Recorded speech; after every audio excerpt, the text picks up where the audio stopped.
right. And we are live. The last word with Lord Cognito and Ebontis, fresh at the campfire. A little Friday evening action, but man, looks like we got some special guests here. What's going on today at the campfire? We do. The man joining us tonight is an awesome fellow, well known in the community just to be a lot of behind the scenes action. And you may not know him as well, but honestly, one of the greatest guys in the community that, yeah, he's out there. So I'm going to pass it back so we can see if we can get him to blush and turn the color of his background. So here we go. All right. And welcome to The Last Word, episode number 99. One away from 100, man. And it's another glorious Friday, and we're back in front of the campfire for some more looter shooter discussion. I'm extremely excited about our special guest, so we're going to get right into it. I want to introduce a lord whose shared passion for the Destiny franchise and love for the FPS genre has truly shaped one of the coolest members within our Destiny community. Introducing the community/production manager for the Destiny Community Podcast and the Twitch moderator for our very own Bungie Studio. The Holly Mod of Destiny, and the man who generally finds himself on the Ebontis side of last word debates. There it is. You know I had to throw that in. Live from the DCP and making his debut into the realm of the last word. My man, Lord Aries, how are we doing, sir? Doing really well, man. How are you? Doing good, Thanks man. for having me Good on, to guys. have you in here, man. Absolutely. Absolute pleasure, man. Absolutely. How you been, man? Rough morning, but I hear you. better. Well, we definitely appreciate you making it. We know you weren't feeling too well, and to have you still come by the campfire and talk with us, idiots, about Destiny. we really appreciate the extra effort. No, seriously, though, all jokes aside, much appreciated, man. No doubt. So, about what's going on in the community and DCP and stuff like that. You want to talk just briefly, just getting started out and stuff? Yeah, just let people know where you came from, what you've been doing in the Destiny community, how you got so ingrained to get the nickname that you've got, and give a little explanation because they may not have quite caught that one because even I didn't the first time. Yeah, sure. So like, I kind of got into Twitch with through Watts. So I watched a lot of her like YouTube stuff. Nice. So, and then I think it was a video she might have posted saying something about Twitch, and I was like, oh, I didn't even know what that was. So I went over and she was streaming at the time, and I was like, oh, this is pretty cool. She can like play the game and kind of interact with people. And it just kind of went from there, you know. That's the addiction stuff. Yeah, it's like it just came through. So I was looking at your history. Like you actually share some similar history to me as far as FPS. So like Halo was one of the earlier games that you started with, right? Yep. Kind of same thing for me. I fell in love with that game. Oh my god! You could now which Halo though? Real quick, like which was the Halo for you? So when I started playing online, it was Halo 3. Okay. So 3, and then now prior to that, you were with Halo 2, or? So I hadn't played as much Halo before that at all. Gotcha. Gotcha. So But Halo 3 came out, and then I knew friends from high school and all. They were like, "Oh, like check this out." Yeah. So I was like, "Okay." You were indoctrinated into the Bungie ethos early. Yeah. And then from there, you go from that, and then like, what did it transform into? Did it transform like to the cards or anything like that, or did you? Okay. Yeah. So it was Modern Warfare 2 at the time. That I kind of remember. Yes. And just kind of going from like the online from Halo to online Call of Duty, just kind of learning how that game works and just kind of how smooth it is once you kind of get used to playing. It's great.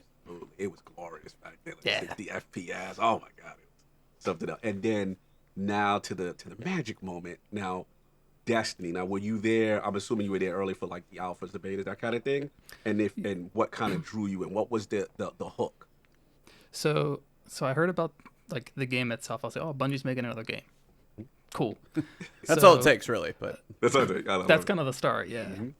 So like I heard different things about like, oh, you'll be able to like if someone's I heard stuff like that's not even going to be in the game from what I can understand. Talking about like if someone's like raiding you, you'll be able to like pull out your phone and do all this other stuff. I heard all that kind of stuff. It's like, that's interesting. But I mean, that's not there. But just that got me interested. And then when the beta came out, hopped in on the Hunter. Oh, Hunter class. Hunter's in the building. Okay. Hunter for life, apparently. This and man. then I just fell in love with it. Day one. Nice. Hopping in on it.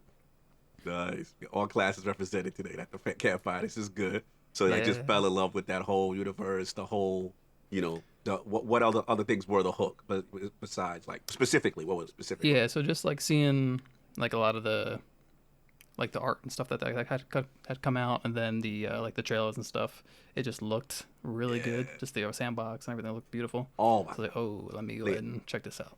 hmm For me, definitely, I agree.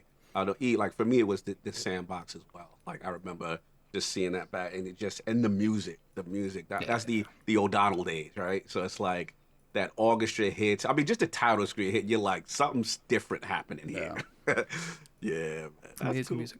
Nice. So you got into that stuff, and then you also you do some. So how did the whole thing transition? I know you said 5,000 with the whole for DCP, correct? Right. Yeah.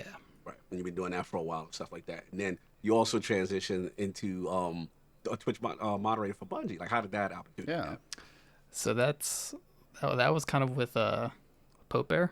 Pope Bear was kind of Pope! the facilitator. So Good old Pope, man. Oh, At some point, we got to get him on here too. We got to get Pope Yeah. too, yeah. I'm trying to Yeah, wrangle I'll that guy talk on here. So But, the conversation go down. Go ahead. Talk to us. Yeah, so so like at the time on DCP we were gonna have some of the Bungie devs on. So we just kind of wanted to get some background information on like how they would moderate for their stream. Okay. So we got advice from one of the main guys that runs the Bungie Twitch channel. Awesome. Nice. So he got them in contact with me to kind of like if I wanted to ask questions like, hey, like what's kind of the route for this, that, and the third. So I was like, okay, cool. And then just like, I don't remember when it was, but when they streamed again after that, I went in to do my resub and all for the Bungie Foundation and all that. Salute. And I was like, what is this sword here? What's this? Oh, yeah. I know They just straight up had no gave it idea. to you. Nice. They just dropped the bomb and That you're man like, has wait, been what? knighted. Yeah, seriously. The ceremony, That's Deej is up there with the sword and like digitally giving you that. Did you have to bend the knee? sword, Did you have to yeah. bend the knee? Did he put the sword on If both only. shoulders? That would be amazing. You're now a Yeah. Bungie mod in Yo. Deej speak. That'd be amazing. Yeah. Indeed, yo, that'd be fire. I dubbed the man to be knighted by Deej would almost be as good as the Queen. Honestly, it's like that'd be pretty amazing. No doubt, man. That is. Oh, so you just woke up and there it was. Yeah. Just crazy. That's That's awesome. How long have you been doing it now? It's been quite a while now, a year or so, maybe more. Awesome, man. This is cool, man. This is see the journey. And then, I mean, for me, that story like that, that's like a little bitty dream come true. Anything associated with Bungie, obviously, my love for the studio and their franchises. So to have that connection, I'm jealous. That's awesome, man. Like, salute to you, man. That is really cool, man. You got any questions for the special guest? Because I could keep talking. Oh no, I had to fix Okay. I had to fix your mark there. So Okay, apparently cool. I had given you the Titan I got belt. Aries in the building. I got questions. No, that's good. No, my questions basically just when it comes to the Holly mod name that you've got there. So, and I was like, I saw you say that to us as we asked you a couple questions, and you said that, and you're like Holly mod, and I didn't even put the Hollywood together. So, explain who dubbed you of that one, and just kind of how it happened. I'm kind of curious. So like to be honest, I don't fully know like who was like who. I don't think it was one person specifically, but it stemmed from just like watching Watts for a while, and then I became a mod for her, and that was like PD days, like back when they were on PD, Ah, nice. and just watched PD a lot. Was around Me their too. stream, Yeah. and just around like the individual streamers. I was around them. Nice. So I started modding for more people that were kind of big in the community. And then I think when I played Trials back in D1 with Robbie and Lumi, Okay. they were like, oh, Holly playing with Robbie and Lumi. I'm getting it now. He's getting name Hollywood drops. moderator. Yeah, just name dropping. He just named you. You see how he was smooth with it? Yeah. He's like, yeah, Lumi. Little You know. name drops. He real smooth with his Nobody- name. I get it nobody now. I like knows. this Hollywood thing. I like it. We got to get that more. We got to get it out there so everybody knows how to call you that when they jump in your Twitch stream. Be like, "What's up, Holly? How you doing?" Exactly. Oh, it happens. It happens. No doubt, man. So the joys of moderation, and then for the most part, like, would you say that are you surprised sometimes with some of the things you come across that you had to drop the hammer on, or Well, is it? Yeah. Yeah. Yeah, it's like just some of the like good example today is just like people say the craziest stuff in a stream that's about charity, trying to have fun, and win an emblem. Let's leave it at that. Yeah, no, fair enough. Fair enough. Yeah. Get it. Yeah. No, I mean, that's kind of one of the sad things, too. Is just, I was watching, I think maybe one of the first Bungie bounties, or whichever one I caught, and people are just like asking about this or asking about that. And that's not the whole point. It's like, yeah, those are things in the game. They're addressing them and stuff. And that's their only focus. It's like, why are we doing this? We're trying to do like the direct relief and get all these supplies to the people that need them, who are basically on the front lines of everything going on in the world right now. And then that's their only focus. And that's just when it comes back to, guys, it's a video game. Look at the bigger picture here. Like, get out of your stupid little box sometimes. And it's sad. Exactly. It's sad, but it's definitely everyone who you're doing those moderations for are very appreciative of what you do, because it keeps things in the proper direction, which is what they need. Yeah, absolutely. Yeah, salute to you, because at the end of the day, it's like, I've been very vocal. Obviously, we Destiny is a game, one of these live service games. It goes through peaks and valleys. There's going to be times where we're upset and stuff like that. But one thing I've always tried to stress is to be, even if you're not happy, to be respectful, right? To not be disrespectful, and to treat people with respect when you're talking to them and addressing. And I know, like I said, I have some people that moderate on my channel and stuff like that. Some of the stuff you see, you're like, wow, like really? Yeah. Really? You know what I'm saying? Yeah. Kind of thing. It's like, it has no place in this community. And like I said, so keep up the good work, dropping them band hammers on idiots. Oh, yeah. And creating that positive community. That's very important. Yeah, the biggest thing that's like, it's simple. Like, you can give criticism, or you can be an asshole. There you go. You can say the same. You can say the same thing 2 different ways. Yeah. Facts. There's there's ways to go about voicing your displeasure, and no personal attack. That's the other thing too. Yep. People sometimes can't be disagreed without being disrespectful, and trust me, we in there and our stuff banned and stuff. Well, luckily, E, I think we had like maybe one, I could think of every one time ever someone said something crazy. What, in but yours? other than that, I mean for last word, I think for one here, for us, yeah, just maybe one time ever. So we've been pretty fortunate, I think. Yeah, been good. Yeah. Or not. I will say it's like it's one of those. You're getting bigger when there's more crazy people around. That's typically how that goes. So that's probably. I was like, the one I wanted to ask you too is you've moderated a lot of places, and this is not to do anything too specific, but it is when it comes to females who game, they need probably more moderators than anybody. So when it comes to like when you go between somebody like Bungie or anybody else, or even here, and then you go jump into like Miss 5000 Watts, like she seems like the chillest person ever. She's like ultra chill. But just the fact that like, do you see when it comes to female gamers, like, does she still get like stuff that you don't see anywhere else? Is that stigma still out there, or is That's a good question. Is it kind of still? Yeah, there's still a little bit of it. It's not quite as much. That's good. As I feel like it used to be. Okay.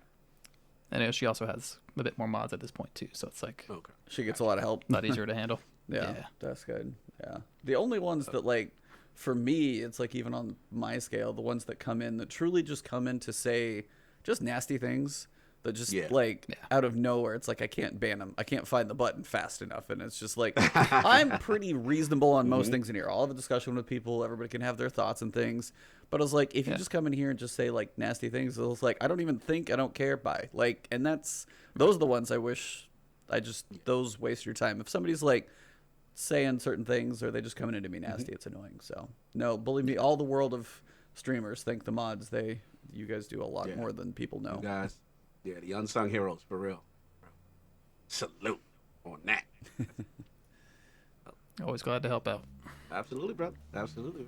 But I got any more Hollymod questions for the Lord of Hollymod? The Hollymod. And then so if you guys do not know Ares as well, definitely check him out.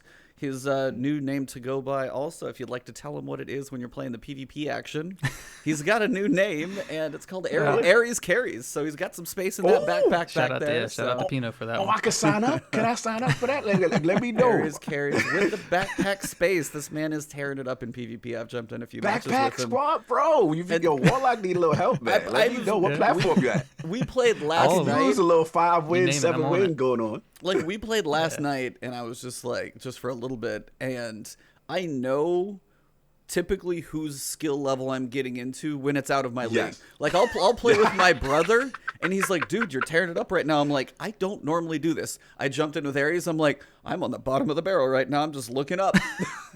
Yeah. Sometimes it's funny because from an ego like I love playing with someone who's really so much better, right?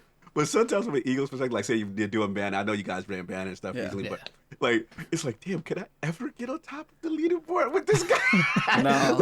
like it's like no. I have Sinister who's in the chat. He's in there. He's one of those guys. Like it's like when you finally get one, it's such an accomplishment that you even have more like kills than him because it rarely happens.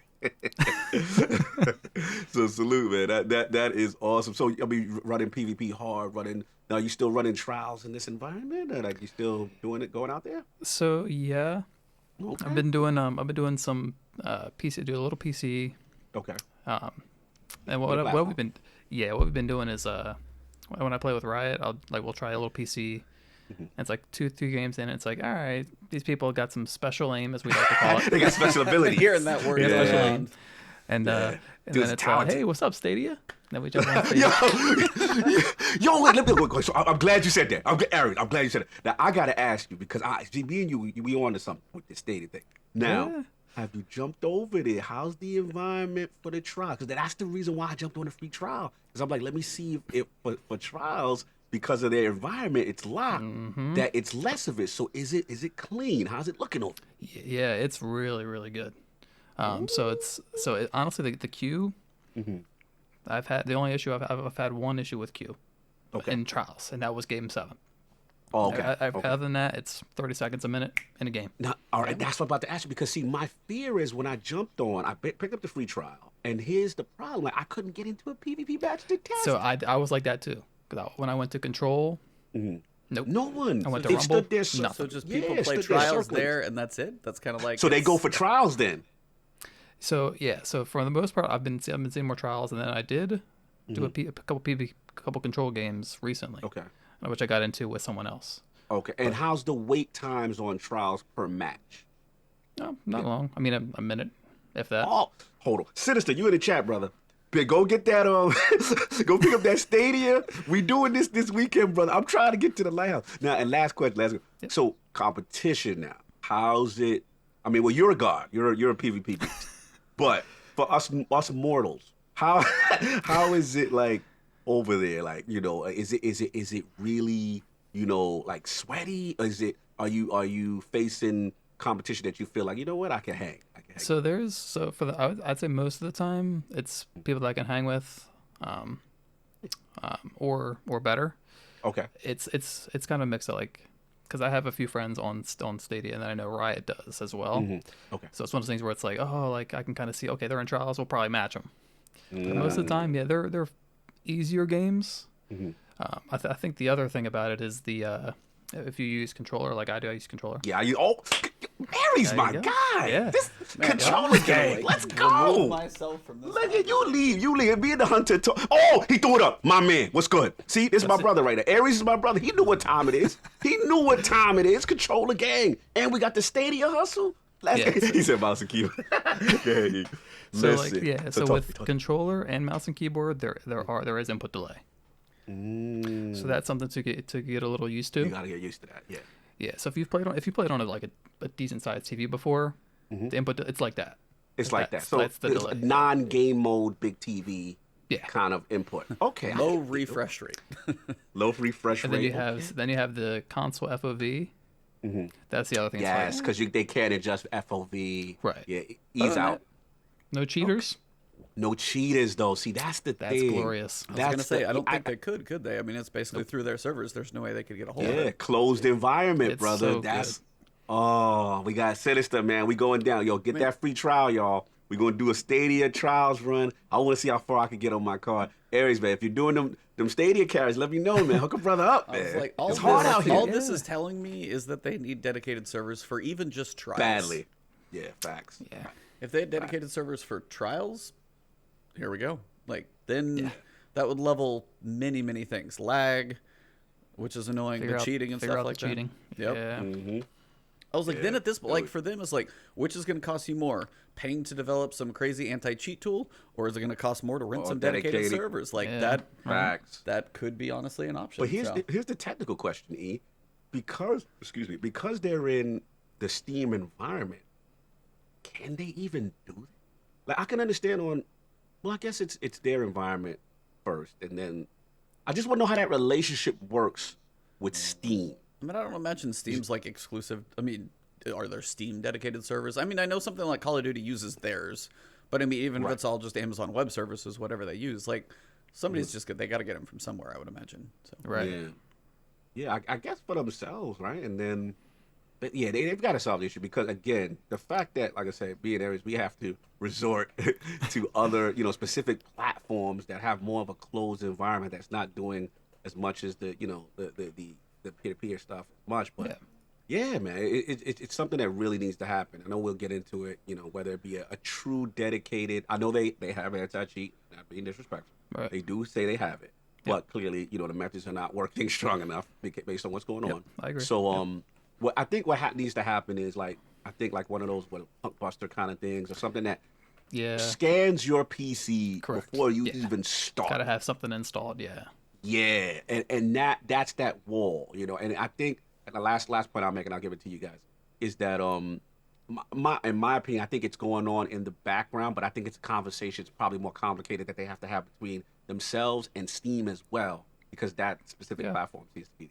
Well, it's like, so here's one of those, though. You saw Valorant being played right now, and I was actually, I forget who I was watching. It might have been Layman, possibly, and they were talking about just the level of their cheating client. It gets into the kernel of the CPU, and that's like a level of invasion on your computer that some people do not want to authorize. So, I mean, if you're getting all the way that deep into the hardware of your computer, it's also, if software has access to that, then people could potentially, obviously, create something to piggyback off of that and screw your computer over. So there's a point where, again, that's kind of the development side of what people want. It's like, and they also still had they banned 70,000 cheaters. So if you still have something that deep in there, and they're still having to ban that many people, obviously it's not working that well. So it's like, so I mean, they're everywhere, and that's kind of the thing about PC is like it's something people can deal with because it's just an open computer. It kind of comes with it. Yeah, it's one of those things. But yeah, when you saw the 300,000 downloads of that one cheat tool or whatever, that one kind of stings a little bit. Yeah, it's spooky, man, and it's so sad because we understand the climate, right? We understand, obviously we have a pandemic going on. We know they're not as fully staffed. We get it, but it's one of those things that it's almost like a fire alarm because if the numbers are, I mean, look, you got a guy like me who's not playing right now. I took a week off, right? This is rare for me. This during trials, right? My favorite thing, like I'm a PvP guy. It hurts my soul to not be playing. You know what I'm saying? That's, I mean, my favorite mode is back. E can tell you how much I've been on rant, wanting trials back. Obviously, Banner, yep, that's me. I am Banner, you know what I'm saying? One of my favorite modes for Pinnacles, and it just gotta. You know what it is? Here's my issue. My dilemma is this: E indoctrinated me into PC game, right? Okay. Yep. Now by FOV, by 60+ frames. You're welcome. It's glorious. Yeah. Right? It's glorious. I salute E every time. I give him all the credit, right? So it's hard to go to current generation consoles. Yeah. It's 30 frames and no FOV, and I feel like I'm in molasses, brother. I tell you what, I was playing last night. I was on PC playing with E, and then jumped over, did a couple games on Xbox with a cool guy and everything for prepare for today. Yeah, he's on Xbox. My goodness, I'm telling you, like I feel drunk. It's true. You feel like you're in, like you're drunk, like you're so slow moving, and I'm like, crazy. oh. And don't get me wrong, 4K HDR on Xbox Series X, Xbox One X, excuse me. Yeah. But it's just it looks great standing still, but moving, not so much. Yeah. So like shout out to my boy for SETI, man. Like next generation consoles can't come here soon enough. You know what I'm saying? But yes, WD Prescott, I blame E. He got me into the VIP section of the club. I don't want to go do nothing less than VIP now. Like it's his fault. You've seen the champagne room, and now oh wait, hold on, that's not the right club.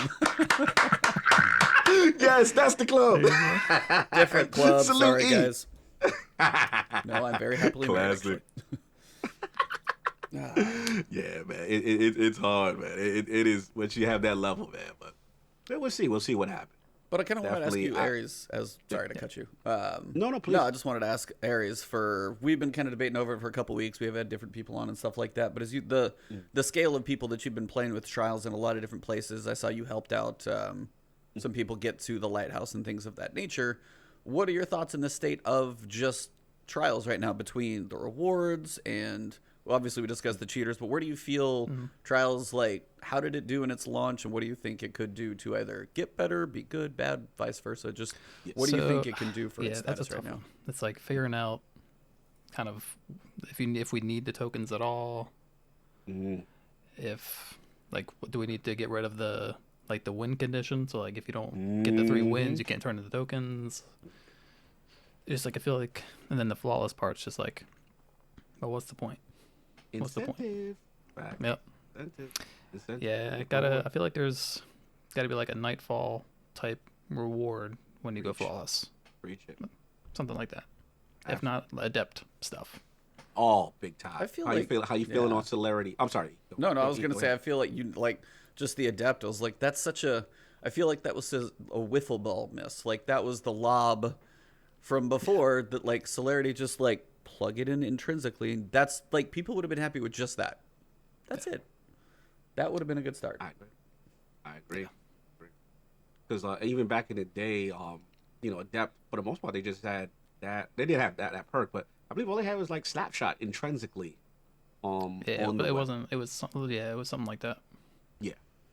And like I said, I mean, they really, like, I think you nailed it. It hit the nail on the head as far as the incentive areas. Yeah, definitely needing those equivalent or even greater than Nightfall level. Yeah, absolutely. Yeah, it's like if you put a team together, even the Nightfalls can be done pretty efficiently versus a seven win card between everything else that's going on. Like those need to be substantial, and as PvP has been kind of left in the gutter for a little while for like new things and new activities and new stuff to do, like this needed to just like, hey, it blows the doors off of everything. Okay, then go play PvP. Like you needed to give a reason for people, and it's unfortunate where it's sitting right now. Yeah. I even thought of an idea for like the flawless reward. You know how Menagerie you can go in and put this here, and get this gun. I was thinking about something like that for that's dope for flawless. That'd Get your be flawless. awesome. You get to the chest, but you have I put this here, I get the shotgun, and it could have whatever perk on it if you select that kind of stuff. You know, like you could take that even farther to incentivize flawless. Well, you could incentivize flawless, and like the more times you go flawless, the more like you unlock the ability to kind of specialize in what you pick, be it like Masterworks or like something the runes. Same thing. Like you could take that another level, and how many more people are going to want to go flawless that way? Oh, dude, that would be, because I've heard people mention like the sundial type pick at the end, but I like the Menagerie chalice type thing, because you could actually give that depth. Like the more times you go, you're kind of like building up something, incentivizing the flawless specialize run. even more in Trials. So I love what y'all cooking right now. I'm with this. This is awesome. really Yep, because this way you have a rune system. You get it by going flawless, which then encourages that repetition to go all the way instead of farming just the 3 wins or whatever it is. I agree with Aries. We may have to do something about the 3-win token caching system. We may have to do something about that. Get rid of tokens. Get rid of the tokens. We all agree. But and just bring it back to bounties. I think if they do those 2 things in the short term, they'll be okay with the incentive aspect. And then the long term, obviously, we know we have to deal with the hacking and cheating stuff. Yeah. Yep. And that's a bigger fix for sure. Well, so Trials definitely coming up this weekend. Exodus Blue, is that the name of it? Is that the map this weekend? So, yeah. should be a fun one to watch, at least for sure. There's so many different lanes and playstyles you can do on that one between snipes and up close, so should be interesting to watch that one. What have you, Cognito, been playing in the world of Destiny this week? Or what have you been playing, by the way? I wanted to ask you just kind of how much Destiny or not, depending. It's been a lot of not, but I'm kind of embarrassed. Okay. Kind of embarrassed. Don't be embarrassed, sir. You know what it is? When you love a game like Destiny, when you don't play, you feel like you're cheating. Like I felt Cheating on wrong. your mistress over there. Yeah, I felt like I was cheating. Shit, this time I wasn't playing Animal Crossing. Stop it. So the thing is, look, Final Fantasy VII is one of my Mount Rushmore games. There you go. So we got the Halos, the Destinies, all that stuff. But Final Fantasy VII, like I fell in love with PlayStation. One of the main reasons with that game, that and Tekken. And when I heard about the remake, I'm like, okay, let me look into it. And man, not only did they do a phenomenal job, graphically, it's one of the best looking games of the generation. Let's just get that out. I've never seen a game look as fantastic as it does. It is truly spectacular. So that's the first thing. Then, it truly is more than a traditional remake. And I'm not going to spoil. It is amazing. The battle system is outstanding. I was telling you offline, you would enjoy it because, you come from the Dark Souls realm. I'm not a Dark Souls guy. I was like, I come from Mega Man, but Dark Souls takes the difficulty, but yeah. Yes, so he spikes it. But like, I'll be honest, I'm really not a fan of those games. Not because they're not good games, it's because I know my tolerance level and I'll start throwing control. Oh no, but I can't beat they're things. honestly not for everybody. They're not, but like for those who do play them, they are pretty awesome. So yeah, I get it. Yeah. And let me tell you why. That's why I wanted to speak to you on this. Is because this game is the type of Dark Souls type of combat I like, which is it's challenging, it's multi-phases with certain bosses, with a lot of bosses, but everything is done with this cinematic anime flair between people are talking. It's like you're watching an anime, and you're like, yo, like it gets you in. Could you imagine facing a Dark Souls boss, and then while y'all getting into it, he stops and he's like, okay, Ebontis, let's see. It's that kind of that, let me cheesy bro. over the top, yeah. It's like cheesy over the top. Like I don't know if you guys, I'm gonna show my age right now, but it's like back in the day watching kung fu flicks. You know what I'm saying? Like those, your kung fu is okay. You know what I'm saying? Like it's that. So you got all this stuff going on, and graphically, it is the most beautiful thing. So again, the nostalgic pieces for the hardcore Final Fantasy VII purists. Right, then you have this new game, which is like, wow, they're taking it another direction, and I've been indoctrinated. So I had my whole goal when I got it released last week. I was like, I have to finish this game, and it is super challenging. So I beat it finally this morning. It took everything out of me to beat that thing because I'm not a Dark Souls kind of guy, so I was struggling. You know what I'm saying? But it's really, really good. Shout out to Dizzy in the chat, loving this Final Fantasy VII talk. So you know what I'm saying? Shout out to he's a Final Fantasy VI guy, so he's just mad right now. No one cares about his 6, and it's all about 7 right now. It's all about the gloriousness, the GOAT Final Fantasy VII. Oh no, I will say that's what I've been doing. I was gonna say if they ever do a remake, especially to this level, if they do for Final Fantasy VII for Chrono Trigger, the world is shutting down for me, and that is all I'm gonna play straight through multiple times. This is my Chrono Trigger, so it's like I'm in bliss. I just beat it, but yeah, I'll be as far as Destiny is concerned. Back on track. I am gonna play Iron Man. Iron Man is one of my favorite modes. I got to get my pinnacles together. You know what I'm saying? And then now that the Trials map is Exodus, I'm definitely getting in that. And Aries to put me on Stadia game. Yeah, I'm gonna have to do it this week, man. Yeah, get in there. So that's what's been for me. Mm-hmm. And then Aries, what have you been playing this week? In your time. For the most part, I've been doing some trying to get all these Warmind bits. Unfortunately, that was not the person to get. Oh yeah, I got 5,000. I'll just turn all these in real quick. Oh, you're trying to finish up your bunkers and stuff. I got you. Just IO. Yeah, so I did a little bit of that on IO. I'm almost done. And then just some Iron Banner. Nice. Yeah.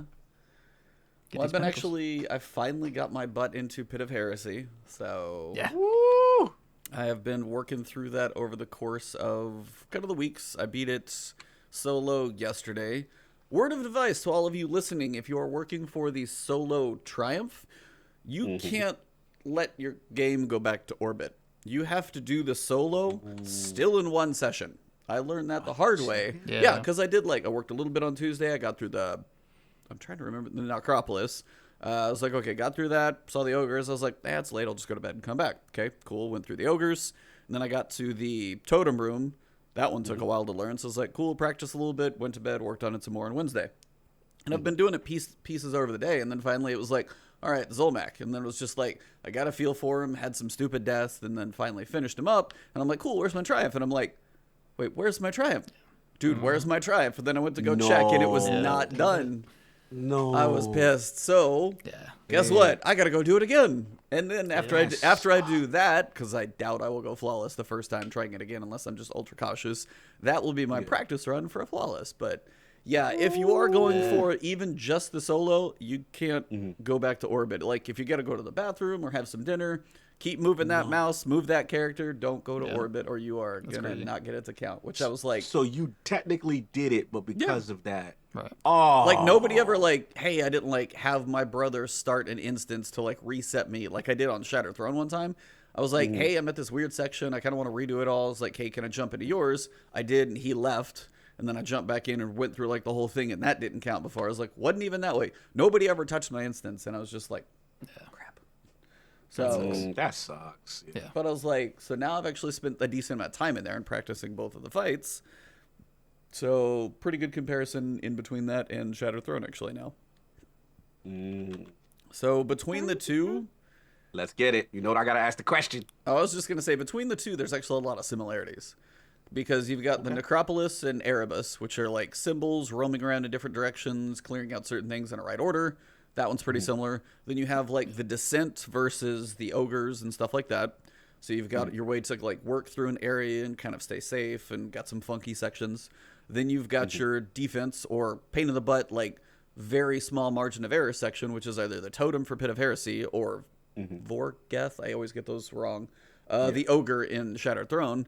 And then the boss fight for both is patience, not getting greedy, and don't have stupid deaths. Like, for both of them. Because that's basically the way you can describe both of those. And you almost, like, not to say they copy-pasted. They have a lot of differences, but, like, the theme of the fights actually kind of hits pretty similarly.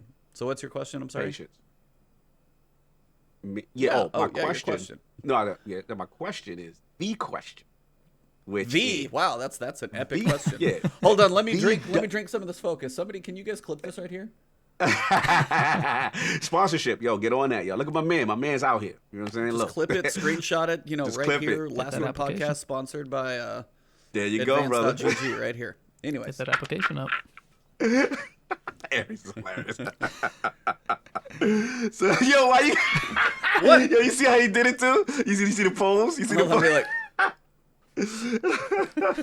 No doubt. I gotta get the shot. You know, zoom in. We gotta get dramatic flair. Like, Seen with the I flex. respect you shooting a shot, brother. I love it. Got those arms. It'll put the guns out. Hey, I kickboxed today. I actually was lucky enough. I actually took one of my bags from work and brought it home. So I've actually been still nice. So able you to do that still at work. home. That's good. It's Yeah. been nice. That's cool, man. Stay there, man. I got the Bowflex going. But question. So in reference to dungeon talk, Okay. you know, comparative, you are the Nightfall soloist, the dungeon soloist. I'm gonna give that title to Esoteric, but anyways. You got the title. You got the title here.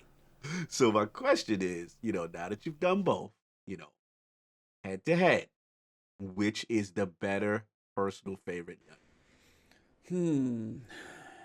See, these are tough because, like, I just literally said they do have a lot of similarities. I would say, I think Pit is almost a little more interesting. It's like they took everything and they refined it. Does that make sense? Because Yes, they took, that makes like, sense, yeah. they took walking around between the Erebus section with the symbols on Shattered Throne. And then they added the fact that you have the sword mechanics to kill the different enemies going between the different levels and stuff. So that one was like added on. You've got, okay, so I'm going to go through like the slowed section. Now I will say the one that, like, when it comes, there's not as much jumping in this one, like for platforming. That's not as much there.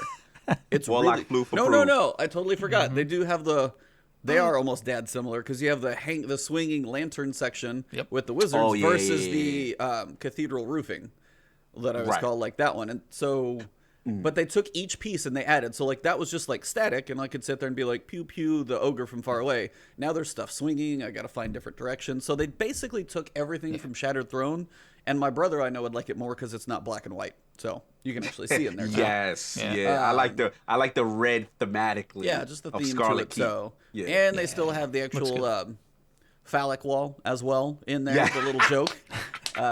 So I think overall, I would say Shadow Throne was like kind of like your first one, so it's still really cool. Yeah. But I think Pit is probably just really they just took everything, kind of refined it, and just took everything up just a little bit. And overall, I kind of like the aesthetic of, you know, here's this Taken Witch guy versus here's a giant fired knight dude. Kind of just a cooler aesthetic. So, Yeah. So- I think so- I'm gonna have to tip the hat to Pit on this one. Yes. Yep. So pretty much, all right. So I'm gonna analogy would be, you know, what you call Shattered is the vault of glass, and Pit is your Taken King. That's the King's Fall. That's your ring. I was like, yeah. I mean, so far of the two, I'm gonna put it up there. Yeah, it's gonna be number one over Shattered. So Okay. there's only two of I'm them, so it's one of two. Right. But still, yeah, One it's of- like one of two. it's like when you compare the similarities and just the refinements and the sword mechanics, and I don't know, it was cool. So I enjoyed it. Got E to make the tough decision. Yes. There you go. Ooh. What else we got going on in the world of Destiny, man? That y'all gonna educate me? Well, one thing, and I sat there and made the longest speculation video I've ever made. The light bright wall, which dates me as well, since I know you know what those Yep, I are. gotcha. Yeah. For depending on how old you are, you may know or not. But the light bright wall moved this week. So if you guys don't know, in the IO bunker, and I can actually change the background back now. In the IO bunker, you've got some projections basically on a wall showing, hey, this is where we're at for the solar system. This is like the radar of Rasputin, showing sun, all the planets. A couple of them aren't illuminated. Kuiper Belt. I learned more about astronomy this week as well, so apparently I'm crazy in that department.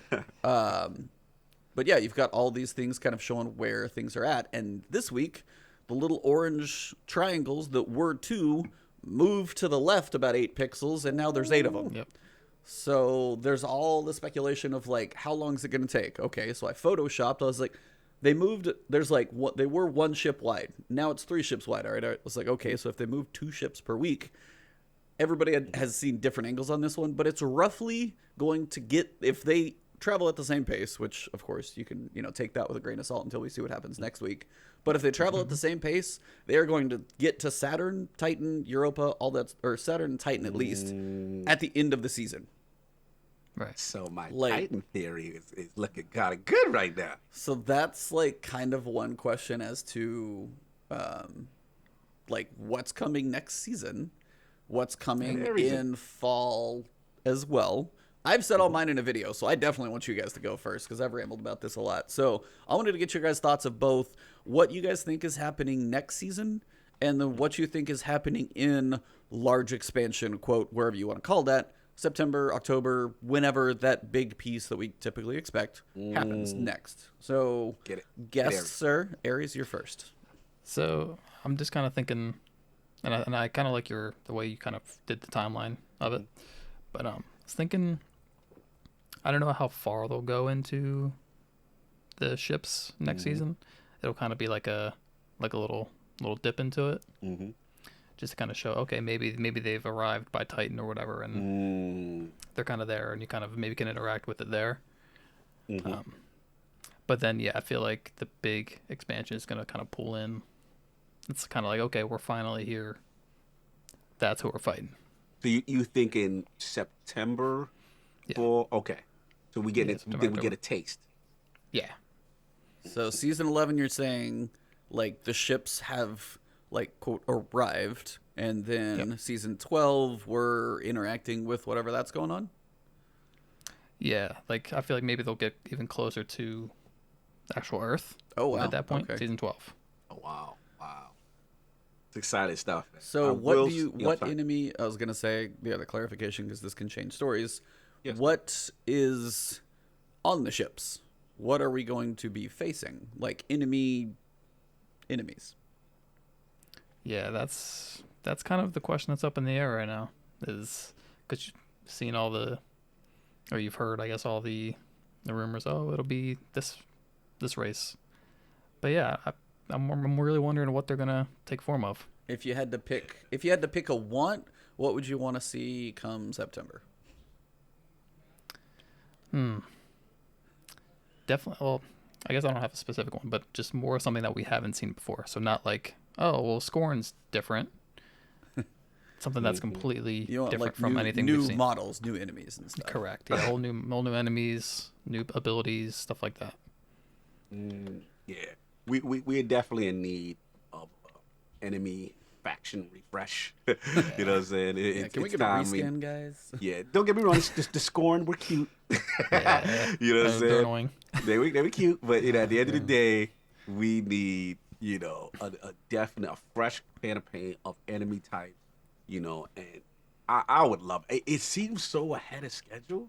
I'm struggling with the areas a little bit because obviously I was assuming my timeline was assuming D3 we would get them, but it does make sense because with them separating from Activision, you know what I'm saying, and we know Activision wants the hard and fast rules every 2-3 years at a specific time, and they may have said, you know what, 2020 we're not ready for a D3 or whatever it is.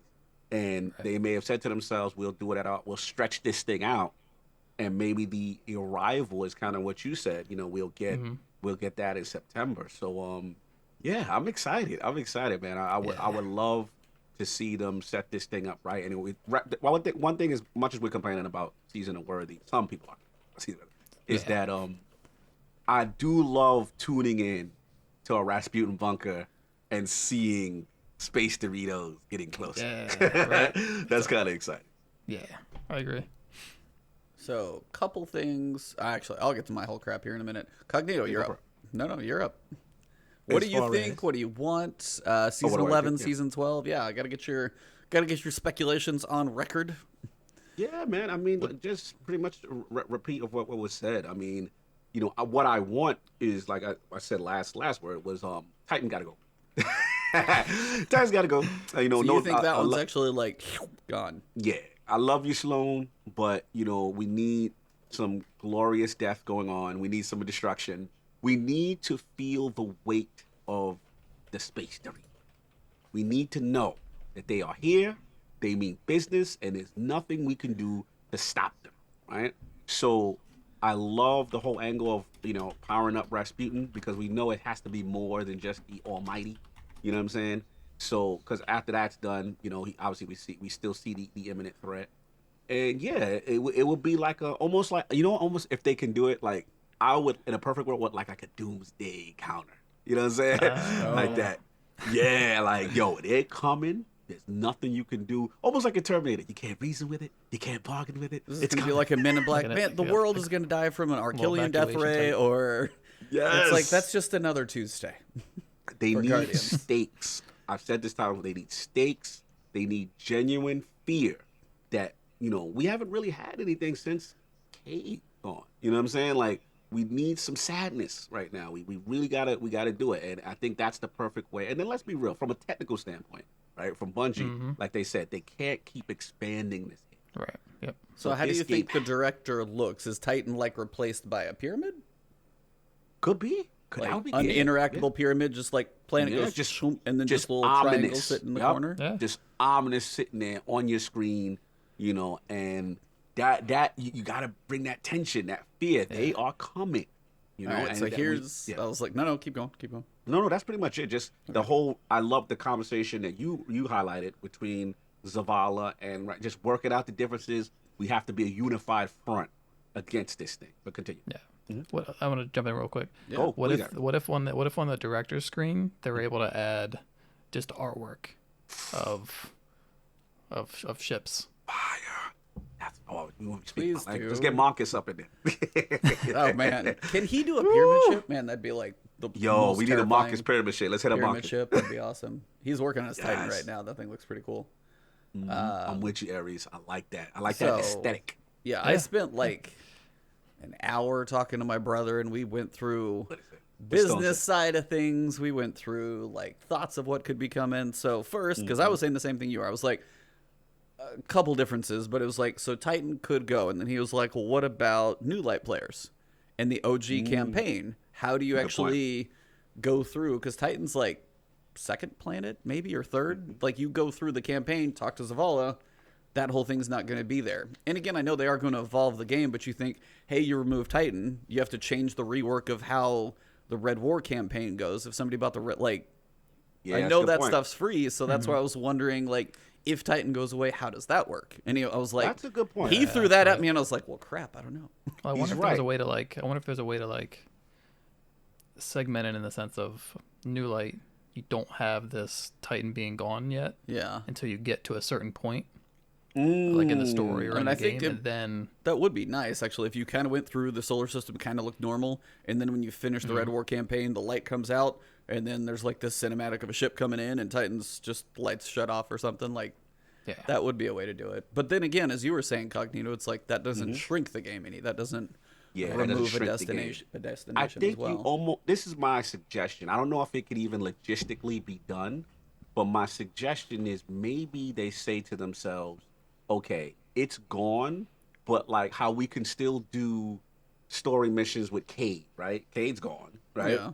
But so maybe it is gone, but it's in like a story director thing or the strikes associated with that still are there." Because I see what you're saying. Here's another question though. There's no there's quests that are tied, right? I was like, there's quest for Titan. You would lose Yeah. Savathun's song for a strike if you drop I a don't think you planet could- now. I don't think you could get rid of the strikes. The strikes I think are safe. But I was because like, the that's in a strike is playlist. half of that planet. If you're gonna like to Right. potentially remove a planet for quote growing game can't get too big space, then if you can access the strike, the planet assets per se in the game aren't really gonna go that far. Yeah, I don't know how that works on Right. the back end. That's Yeah. that's back end stuff. And I again in a perfect world, yes, I would love Titan to go, but there are some Stone making up some good points. There are some lingering threads that are connected, and how do they separate themselves by getting rid of it? So that The is game yeah, spaghetti code. yeah, spaghetti code, spaghetti. Right. This is for the tech guys. This is like your cabling, your wires are all intercrossed. Yeah. You know what I'm saying? Your Ethernet cables all over the place. So Thorn Yeah, strike this is on Titan apparently, so you really can't get rid of Yeah. Savathun. You yes, can't yeah, get I Thorn. remember. Yep, I remember. There's another exotic quest that required you to go there for some other stuff. Yeah, it's a tough one. So It's a tough one. sunsetting weapons then would at least allow you to get rid of.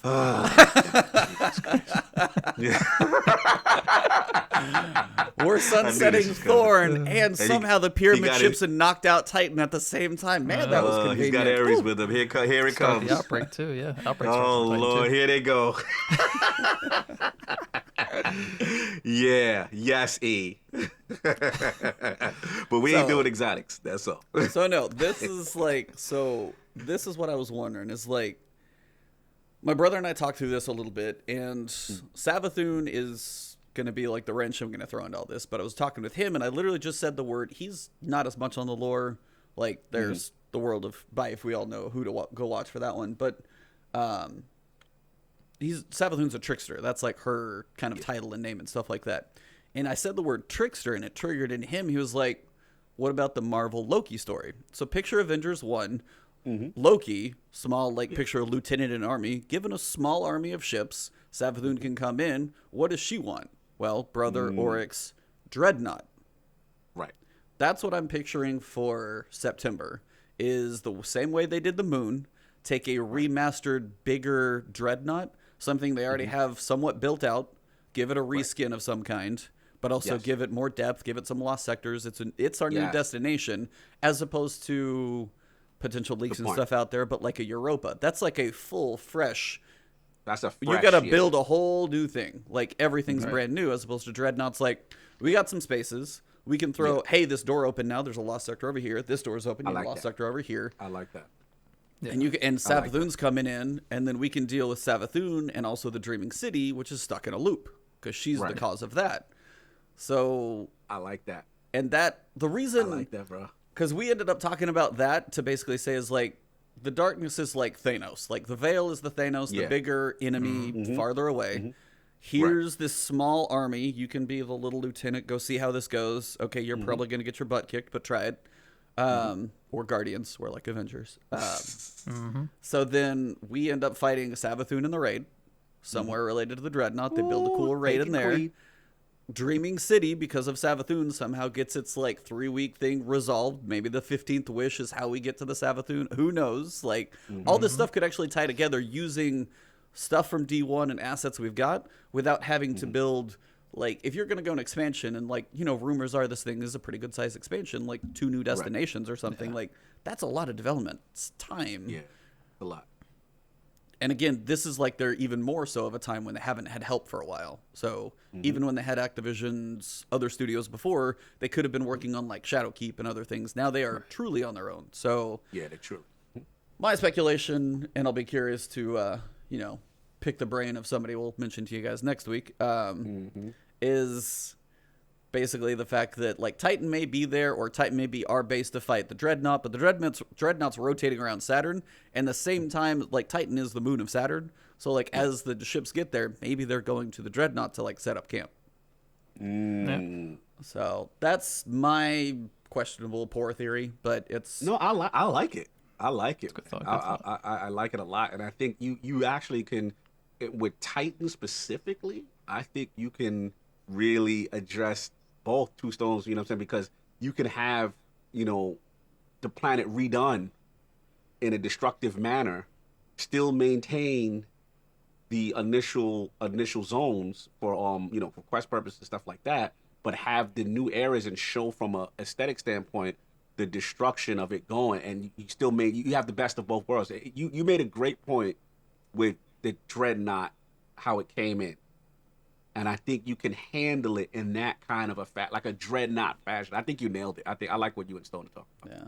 So the other reason, and this is where the big question lies, is if this is my thought, is because I'm still hoping for that D3 we've talked about. And that's the main reason, is if you go pyramid ships, you have darkness, rumors, speculation, whatever else, but like if you have other darkness abilities and stuff like that, and if there's a light and a dark and anything of that nature, if they turn it into that, it would take a crap ton of work, I think, to put that into D2. So that would be the piece where D3 would do justice to our pyramid ships. I was even talking to CB Gray, who we've got to try and get on here too. I caught his Twitch last night, and he said the exact same thing. He's like, I just want the pyramid ships to be done justice, and if like the pyramids are a tease to bigger, like the Savathûn pyramids are not like the Veil, I think that might be like a way to be like, pulled a fast one on you guys, but you still got a big enemy here, so could be a nice way to mess with everybody. Yeah, man. Agree. I like this, man. It's exciting. It's exciting. I will say I learned like the scale of our solar system. Small fact for you guys. The distance from the sun to the earth is one, quote, astronomical unit. That's what it's called. Literally, whatever. It's like 150 million kilometers, some ridiculous distance. But sun to earth is one astronomical unit. Now, the sun to Neptune, which on our little projection board that you guys can see if you're watching the video, that is 30 astronomical units. So it's a hell of a ways out there. Yeah. And then the Kuiper belt that is next to Neptune all the way out to there is 30 all the way out to 50. It is like a width of 20 astronomical units wide. So the distance from the Earth to the sun, multiply that by 20, that's how big the Kuiper belt is. Crazy. And they're outside of that right now. And they're outside of that, right? So Now you want to know the best part? So you know Pluto's not a planet anymore. It's called a centaur. It's like a dwarf, whatever they're called. There's a couple of those out there. Nessus has got its weird-ass orbit. It's really a funky orbit. Pluto's out there. But the biggest one that is at like 70 or 90 astronomical units away, you want to know what it's called? What? It's called Eris. Yeah. Really? Dead serious. And I was like, are you guys, come on, Bungie. Jeez. They're always good at that stuff. Yeah, it's called, one of the biggest centaurs past the Kuiper belt is called Eris. ER? ERIS. It's spelled the exact same way. That's crazy. That's crazy. That's crazy. So I was like digging into all of this astronomy stuff, and I'm like, damn it, Bungie. So like the object, like the unlit one past the Kuiper belt that they're like flying over right now, Yeah. could be literally flying past Eris right now. This So- is great. Wow. Yeah, I was like, I had to share that one just because that's actually pretty cool. So That's pretty cool. That's pretty Yeah. cool. I respect it. Yo, real question. WD Prescott. He said, question for the host. Is the growing thought a location is going is because a location should go? Or are we diagnosing a problem we don't know the full story yet? Example, just how much space they have left. What y'all think? What you guys think? Well, I looked up the size of the game. Outside of the PlayStation copying that's needed for more size, the install is like 150 gigs, so that's always a mess. But it's like it's 92 to about 104 gig between all the consoles. So it's large. Yeah. I don't know how big the destinations and cinematics and everything are, but again, Call of Duty's the same size. Yeah. So is removing Titan and adding one destination that big of a thing? Because if you go dig through talking to my brother, dig through the Destiny installation directory, you can look up like cinematics and audio and stuff, and those are of course always going to be the biggest in file size. They don't compress very well. So like, is a destination's like textures and framework and everything, is that the big thing, or what's actually taking up all the space? So we were actually wondering about that, and he was saying, I don't know if it really needs to go because that may not be the biggest chunk. Right. Like, yeah, that's what Prescott's alluding to. What you think, Aries? Yeah, I mean that's a good question. Like, curious to see like how much a planet would take. Yeah. Because like you just don't know. Yeah. But it just seems like they're going that way in terms of the story. So. Yeah, it's a good question. We don't know how close to, empty. It's like our Sony and Microsoft to be like, you guys can get this big, and we don't know what that is. Right. It could be that too. It could be a current generational threshold, right? Yep. Whereas on other platforms, PC or whatever, it's not as much. So yeah, these are good things. It almost reminds me of D1 when they were still holding on to the Xbox 360 and the PS3. Yep. Because they always had to think. You always have to think from a lowest common denominator standpoint. Right. Because how many standard PS4s and Xbox Ones, not X's, are out there? So exactly, what I'm saying, and that's one thing, and it is interesting because in their mind they say, hey, current, they can push it, but we always got to think about this past thing. So to our whole point, which is what we really want for D3, is next generation only. I want that to be a true next gen game because I mean, it's the whole concept of like the loading speed. We talked about it before, but it's the idea of like the game would be built differently. It's not like drive through this corridor to the next zone, drive through this canyon for the next zone. It's like it's just open. I'm like, I can't even because we've been in this type of generation for so long. I don't know if I can picture outside of like Grand Theft Auto, but like what a true open Destiny would feel like because we've haven't had it in 6 years. Get that, GPUs up. NVMe SSDs going, lightning speeds, dude. Lightning speed, brother. Let's do it. PlayStation, the SSDs that go on the PS5 literally don't exist yet into consumer PCs right now, and I'm just like, cool. Also, it's gonna be crazy. Should be fun. Yeah. I'll be curious. The system requirements for D3 are like, you must have an NVMe. That's the other thing too. Is like if they build it for next gen, and it's like. They're literally about to say, hey, PC guys, your hard drive is too slow. And I'm going to be like, I'm sorry, what? But I was like, warning on your screen. Yeah, it's like if they literally make like, if they're almost going to like dumb, I don't know. That's the one thing I've wondered is like both of those are truly running the NVMe SSDs. And not a lot of PCs even go NVMe. Right. They go SSD, which is still fast. Right. Which is still fast. Right. But not NVMe like. And expecting that level of throughput. I doubt they go Bungie goes that specific because you can't alienate so many people. But I can see SSD as a whole. I mean that can't or you're be just going to be hard. looking at loading screens or something. We got to do it, man. You got to step your game up. It's going to be VIP level. Different generation of gaming coming, so it'll be very interesting. Excited, man.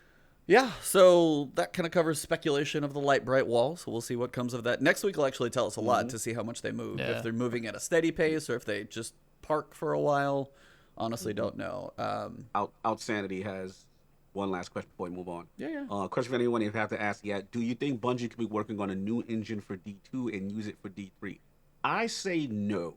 I say they don't have enough bandwidth for that. No. You know what I'm saying? And that it's going to be D3 only, and D2, as E loves that I call affectionately, the B team is still working on D2. You know what I'm saying? No disrespect, but this is what it is. Never say those words. It's coming from me. Don't worry, Bungie. Y'all can attack me. I've said it. So call them the live team. That's so much nicer. B team. It's cool. It's fun. Hey, if you guys are Listen, ever man. thinking about taking us up to Bungie and you don't like that comment, I didn't say it. Just Cognito remember home. that. Nah, I want to go. But affectionately, I like to call y'all that because we know the A team is doing what the A team do. So yeah. So I think that they're doing D3. But what do you got to out Sanity? Yeah, And that new definitely IP agree. matter. Yeah, I definitely agree. I feel like the new engine would make more sense with just D3. Yeah. Yeah, I feel like it'd be too much of a pain to try and transfer over to a new engine as well as just build a new game on a new framework. Just build it from the ground up with a new engine. Like, Yeah.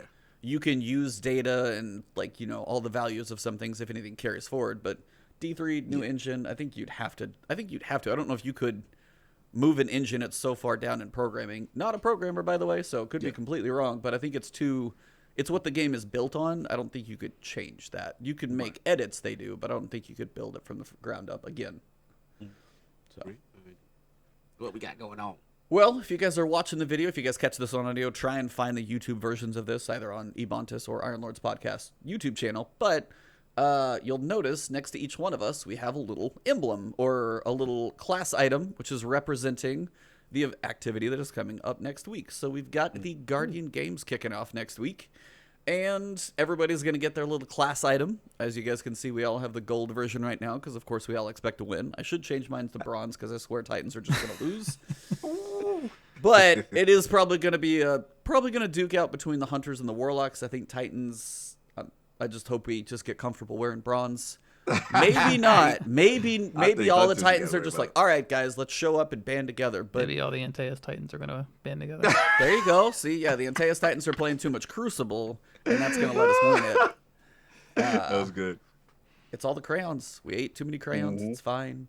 But the Guardian Games is coming, and it's a kind of fun, friendly, class-based competition. So we've got Titans, Hunters, and Warlocks kind of literally going at it for, top honors in the Guardian Games, kind of the Guardian Olympics in the tower. And you've got basically a class item for each class. The Titans with their mark, Warlock with the bond, and then the Hunter with their cloak. And they all have a metallic piece to them.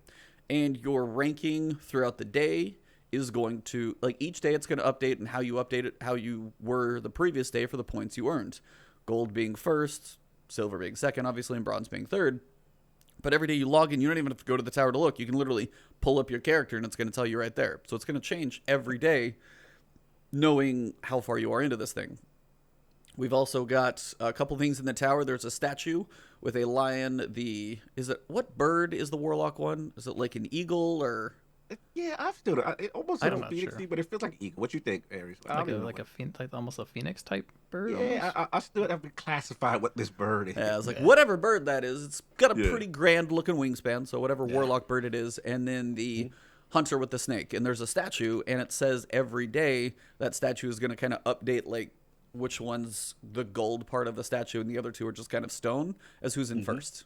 And the idea behind that statue look is that statue is going to stay in the tower post Guardian Games, and the only one that's going to be gold is the top dog winner. So it's going to show whoever actually wins the whole games. And then the other piece, your class items, wherever you finish, if Titans are third at the end of this thing, my Titan mark is going to be bronze indefinitely. Interesting. Yeah, for the rest of the year. Yep, for the rest. Then they say the rest of the year, I'm guessing, assuming the rest of the Bungie, or the rest of the Destiny year, so through fall expansion would be a guess. But so depending on what color you want to, if you're like, hey, Hunters are the best, and a Warlock walks up with the gold bond and they're like, check the scoreboard, it's gonna be interesting for bragging rights. So I kind of want to get you guys' thoughts on that before we kind of jump into what you'll be doing for it, just the kind of foreverness of some of these and kind of the way it's getting updated and stuff like that. What you think, Aries? How you like?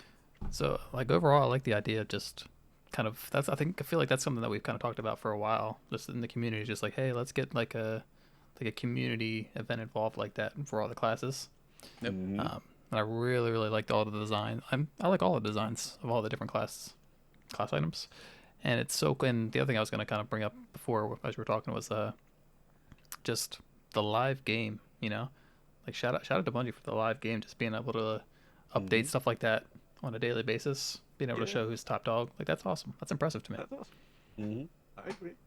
See, we could give credit, E. We give credit to those guys. Listen, man, we know what's going on. We know the bandwidth. It's a cool little thing, have fun. Let's be real. For fans of Destiny, we've been doing this internally amongst ourselves anyway, right? Because we all love our class. Sure. We love what we made. It's a feel-good kind of fun thing, and a shout out to those guys for maintaining, the whole daily, competition aspect, who's winning stuff. And I love the touch of the colors change and stuff like that. And let's be real, and I said it before, Bungie does well when there's good reward incentive, right? Yep. You look at that outfit. We talked about this before, E. We talking about pinnacle game content, and this was a little bit of a mistake we felt with the Grandmaster thing. If you put something like this as a reward, look how excited we get. We're like, yo, I got to get that cloak. I got to get this thing. You know what I'm saying? Like, that's what makes people go. And I just want them to look at stuff like this and apply that back to Pinnacle, because sometimes we feel Tess gets a little too much love lately. You know what I'm saying? We love Tess, but we've been shopping at your boutique a lot now, and it's time to put this back into the game. And I think someone had it on Reddit, and it was a great point. And again, this is not Bungie Attack Session, but it's just one of those things where it's like, sometimes you lose sight that clothing, ornaments are loot. In a sense, they are loot. They're incentive. So you don't necessarily have to put guns in a roll and all that.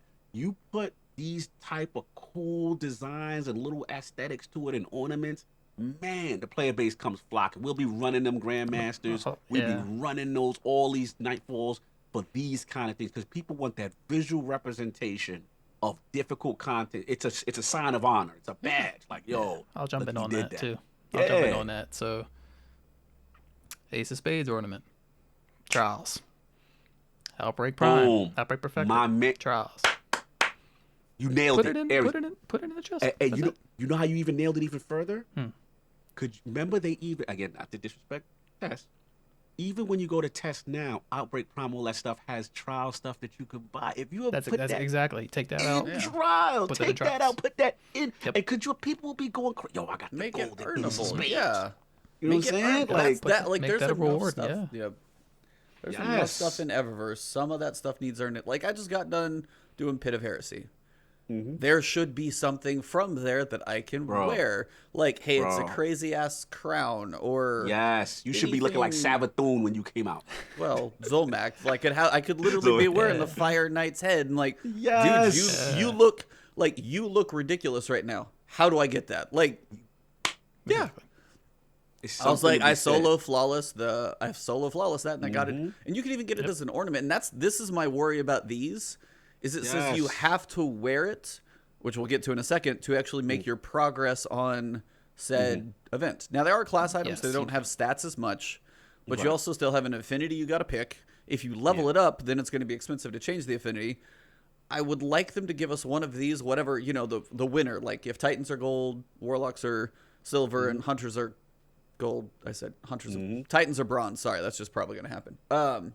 But it's like somewhere to go pick up, like even if Ava leaves, go to, say, Zavala and be like, hey, go pick up your ornament for your class item. And you could always put that ornament on there and be like, hey, this is my Guardian Games ornament. Like, I want an ornament of these, and if there's not one, I'm worried, it's like whether it's 2 seasons later, not going to use it anymore. And I would love to be able to have that representation, at least as long as D2's alive, of like, hey, we got third. Hey, we got first. Like, I want an ornament of this when I'm done. And if it's not, I'm going to be kind of sad.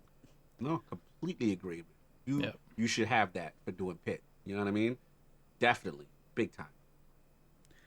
Yeah, and then Prescott said it too. It's like the Ship and Sparrow this season, the ones that literally look like they're from the Pit of Sorrow. Why they're in the Eververse? Both of them? One? I'll take one. One we could take, but come on. Yeah. We've got to fix that issue, because you do that. Look how excited we are. Whisper right? in the Outbreak ones. They're in there too. Oh, yeah. Those... Now, it was like, in their defense, they did say, like, the ornaments they sold for Whisper paid for 0 hour. Right. So they have said that previously, but it's also everybody's like, hey, when's the next one of those coming? Yeah, there's a difference between, having it in there. We understand to pay for future stuff. We respect that. but you got to have balance, right? You can't have nothing on the opposite side. It has to be. Right now, the scale is just way too tests and not enough, reward in the game. And they always seem to be able to make seasonal armor for Guardian games. And then there's the Guardian Games armor, and there's the Guardian Games Eververse armor. Like, there's always another set in there. Like, there should be at least a couple more of these some other places. So, yeah, I think we all agree on that one pretty easily. Yes, big time. But as for the games itself, we've got a couple things related to it with regards to the event. So we talked about kind of the tower with the statue, the little that's going to kind of update and stay permanent when it's done. But there are also flags actually in the tower that have kind of a height to them, and they say the way it's read, if I can find the thing about the flags, that they actually update almost live. Like, throughout the day, they state that the flags actually update throughout the day. So if, like, those are, like, you log in at noon, and there's, like, the Warlock's way up here and the Titan and Hunter are pretty close, and all of a sudden, like, the Hunter's creeping up. You're like, oh, crap, we got to keep going. So, like, those actually seem pretty cool that they might actually be updating. If they're really going live throughout the day with the flags, I will be very curious to see how that one goes, because we've never had any live representation, even before for the light. Not the lighthouse, but making the lighthouse, the Empyrean Restoration. There was still not too much in the game. I guess there was the little hologram thing that kind of updated. So I guess that did. But I feel like they almost had, like, Bungie had to, like, kind of, they would tweet it out, and I don't know if they did it or the game knew, but, like, if it's the more live stuff that we can actually see, I'll be very curious to see how that goes. But those flags updating live seem pretty cool. And then, of course, we know there's an Eververse Sparrow in there. It says there are 2 new ships and Sparrows parked at the warehouse, so you can go by Eververse and get those. The Sparrow actually looks kind of cool.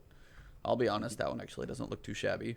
We've got if you finish the weekly On Your Laurels quest, you unlock a Bungie Rewards Guardian Games box, which looks like it has I'm going to call it a pennant. Basically, it's a little triangular little mini flag, one for each class. It looks like a postcard. I think it's a towel. It looks like a towel underneath the postcard. And then also kind of a pretty cool looking Guardian Games, almost Olympic looking pin. So if you've basically finished the weekly quest, you're going to be able to basically go get yourself a Guardian Games box. Take that stuff home with you. But the way it's going to work is players can pick up medals from Eva and complete them. Turning in medals in the tower podium will increase your team's daily score. Pick up these are the ones that are confusing me, are the laurels. Pick up laurels dropped by other players during Guardian Games to complete medals and advance your team's rankings. Laurels will drop in activities except Gambit and Crucible, where they will be awarded after a match. And I'm trying to figure out, why are they going to drop? Is it like if your buddy dies in the Infinite Forest or something? I haven't quite understood how they're dropping. If you just, like, hang out next to a buddy in the tower and he's just sitting there dunking. Like, I don't know. It's very weird. But you also are going to earn those from Gambit and Crucible games. So if you are spending the whole weekend of Trials, you're still not wasting your time, which is good. And then you've also got 3 exotic ghosts. So it says complete Evo's weekly exotic quest to claim 1 of 3 exotic ghosts. Complete all 3 weekly quests to gain all 3. Now, I don't know if you've seen pictures of these things. Yeah, they're sick.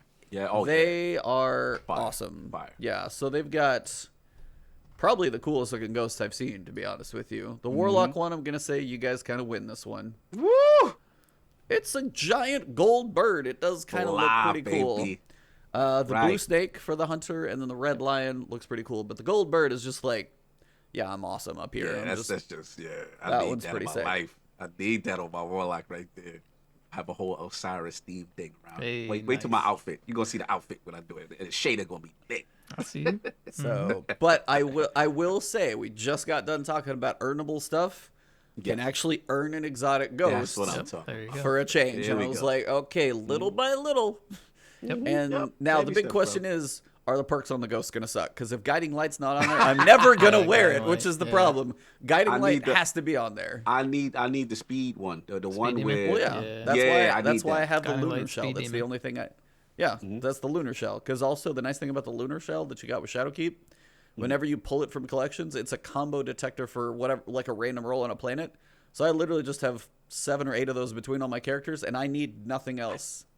Now the lunar shell you had to know buy, that. so I don't know if you have it or not. But I gotta that check. was the shell to The buy when deluxe it was edition up. thing. Oh, I didn't. I gotta check. Oh, I got it from Eververse actually. I gotta check. So, but yeah, that like these exotic ghosts. I hope the perks are right. Otherwise, it's just going to be a little annoying. But at least you can earn them, so I'll give them that. They look cool. No doubt. But I did want to ask you guys, though, as it says, players can pick up medals from Ava and complete them. Turning in medals to the tower podium will increase your daily score. So one does sound like we've got more bounties, which some people are getting tired of the whole bounty thing. Yeah. But the other side, you have to turn them into the tower podium. So you can't even like finish it and just like click on it and get the credit for your character. You got to fly back to the tower, go to the podium, and turn it in there. So I was just kind of curious your guys' thoughts, both on the fact that it's like, here's the other thing, because I got a couple vital information. Ava's daily reward packages will only be available to players who participate in that day's competition by depositing at least one medal. Daily reward packages do not stack. Ava holds at most one package at a time. So I don't know how this is going to be. Is it pick up one, go to a thing, back to the tower, one thing, back to the tower, one thing. And I'm honestly just thinking, I'm really sorry for consoles right now because those loading times back and forth to the tower, like, that sounds painful. So just kind of curious, you guys' thoughts about for one, potentially more bounties, and two, the fact that it might be like a one and done back and forth thing. I could be reading it wrong. It's possible. What do you think, Eric? So, I guess for me, it's if it is, it sounds bounty-esque. If it's go and get kills with a sword. Come on. I'm not interested. If it's go to Crucible and kill like you know how some of the Crucible ones, if you kill like a warlock, like 5 warlocks or something like that. Yeah. Stuff like that kind of get you going class do different specific. Yeah. Get you to go and do different types of content, not just use specific weapons that you may or may not want to use. Yeah. I'm a little bit better with not those. Locking you in. Like how the Iron Banner thing people had upset for a little second. Yeah. I could actually think of a funny one. Go do Vanguard strikes and get the most kills in the strike. So you can't actually slack. You actually got to get in there and kill as much stuff as possible. Yeah. Something like that, yeah. Like, that's kind of cool. I'm fine with that. Yeah. I'm fine with that. Go do Gambit and dunk the most motes or do the most boss damage. Or if there's any Gambit, I'm not doing them. Damn, Aries. No Gambit. It's harsh today. Bungie's like, today. Bungie just removes the sword from your name. I got to hear this. When did we turn away from Gambit? What happened? How long has it been since I've played Gambit? Wow. Too long. No incentive. It's been so long. No incentive. Yeah, I mean, that's fair. So. Nope. But yeah, it's like if they do, as you said, it's like if it's get 50 kills with an auto rifle and strikes, I'm going to be like, but as you said, if there's cool ways to make it competitive, like, get to the end and be like, hey, I had the most kills in a strike. I played with 2 blueberries. Cool. Awesome. Done. Yep. Or you played with 3 people on your team and you're like, okay, guys, it's on. Yeah, it's on, baby. I think Outstanding made a great point. One of the positives of the Rasputin bunker bounties is the ore qualifier. Yes. So it's like it doesn't lock you in. Like if you're a PvP guy, because some of them I'm like, oh, this is easy at PvP. Yeah, I can just PvP. do this. One rocket kill or something. Like, you know what I'm saying? But like for the PvE guys, they're like, oh man, I don't want to go, but I could kill. All I gotta do is kill this Vex Major, and I know what strike to do it. And that is a great point. Outstanding nailed it. I love the ore qualifier. Continue, Aries. Yeah, I like that a lot. Yeah, big time. Mm-hmm. Yeah, they're learning. The bounties are evolving. We're on this like 6 month learning cycle, it seems, for basically everything in the game. So, hey, how did Season of the Undying go? Well, whatever they learned from there had a chance to make it into this. What they learned from Dawn is probably going to maybe get into next season, but most likely Dawn's going to probably go into the fall. So, again, we have feedback, and they're like, we committed to our decisions on this stuff like 6 months ago, guys. We can't change it like 6 weeks before launch as we're like refining and testing and stuff. So again, feedback, and that's one of the things they've talked about in the TWAB too. Feedback takes time, but like we're seeing these type of refinements slowly trickle in places. And I think the way you guys described the medals for this one, man, I'm hoping some of these come true because those honestly sound awesome. What if in Crucible, like go play in Rumble and you've got to get top 3, or you go in strikes and kill the most enemies, like a way to have a chance to do both. I like so many cool ways this could go. Cross our fingers, I guess, that they work that way. Yes. Yeah. And we've got one more thing related to Guardian games. The Heir Apparent. The exotic heavy machine gun. Yep. So, if you guys have seen the little trailer, there is one out there. Go look it up. It's got a little clip of it actually firing. There has been some data mining and leaks from this thing, so everybody seemed to assume this is where it was coming from. They were correct. Yeah. I wanted to get you guys' thoughts, as it seems to be not overly difficult to earn. It seems like it's going to come from this one. We don't know all the steps exactly, but it is going to be coming from Guardian Games. Do you guys think it's going to be, hey, you have to do 9 of 10 triumphs to get this thing? Or how do you guys expect us to have to go through this thing? Or do you expect any type of actual quest, or just like check a bunch of boxes? I was kind of curious your guys' thoughts before we get into the gun itself. I'm hoping there's at least a little bit of a quest for it. I hope it's just not like, oh, or that, or like if you turn in a certain number of medals or something like that, maybe something to kind of maybe even at that point unlock something for it. Kind of the way you buy, like, what was it, buy the vow with so many like heart tokens or whatever those things were called, like enough of said activity, like you can actually buy it. Yeah, I agree. Yeah, it incentivizes continue to play the event, and then having a set amount to then unlock the exotic. I'm cool with that. But I mean, don't get me wrong. If they did a quest, I wouldn't be mad either. You know what I'm saying? Cool. Like exactly. official It'd be cool if quest. you could like do enough to unlock the quest. Like you have to start the quest by getting to a certain point. I don't know, but I was like, so the gun itself is a heavy machine gun. Seems to be arc. Seems to fire pretty quick and pretty steady in the video as well. The stability Kind on of it. sweet business-esque. Yeah, it's like, so it's it arc? is. I think, I don't know why I thought it looked like it might have been. So heavy arc. Any special perk? Did anybody reveal that yet? Not officially revealed. If you would like me to go into leaked. Yes, let's talk. The can we talk unofficial word about this is the fact that you have to spin it up before you can fire it. So kind of like Sweet Business, it's got to get up. And I think Sweet Business fires slower, but a true minigun for it to fire functionally in real life has to be at full speed, like rotation. Right. So then it has to spin up, and then you could like have it spun up and then like fire when needed. But the other piece is, if you spin up at full health, it's potentially got an arc shield. Is the rumor. Okay. I like this. A little defensive action. You know? Yeah. So seems pretty cool. If nothing else, it does look awesome. I'll give it that. The gun looks very, very cool. Like the aesthetic, especially. And I'm wondering if the picture, because everything we saw in game before, it was all very gray when we saw the trailer preview. The picture in the Guardian Games page has like, it's a little more silver, kind of like polished, a little bit of gold accents on it. It looks a little cooler than it did before, so I'm not entirely sure how it's going to look, but it looks pretty sweet. Yeah, I like it. I like the way it looks. I've always, the Cabal weapons. I like that sometimes we get exotics based on the weapons enemy. You know what I'm saying? Yeah. Like Queensbreaker's bro is in that theme. Yep. This is something that those miniguns, Cabal have been terrorizing us with those for a while when they rev up. So it's cool to get their weapons. I'm pumped for that. Nice. Y'all got me excited a little bit, man. I ain't gonna lie. It could be fun. Yeah, start up on Tuesday. Start up on Tuesday. I do some banner now. Get back in the flow. I'm ready. Yeah. So next thing we've got that is actually ongoing right now. If you guys don't have it, you can actually get the Guardian's Heart emblem. If you guys haven't seen that one out there, for one, it's a very cool looking emblem. I kind of like I don't want to say crayon look, but actually they did a really cool way to make it look. I mean that in a cool way, because it actually does it has a very artistic look to it. Like it's not done like here's this very computer thing. It looks like it's like hand drawn. So you've got the Guardian's Heart emblem, and you get that for any donation of $20 or more. And all of this is going to the direct relief, which is basically supplies for all the people on the front line fighting the virus out there right now. And as of writing the article, they said they've generated over $450,000. That was as of yesterday, and I'm checking right now, and it's at 556. Yep, 556,000. No, you're good. You beat me to it, but that's all I was gonna say. Is their goal is 700,000, of course.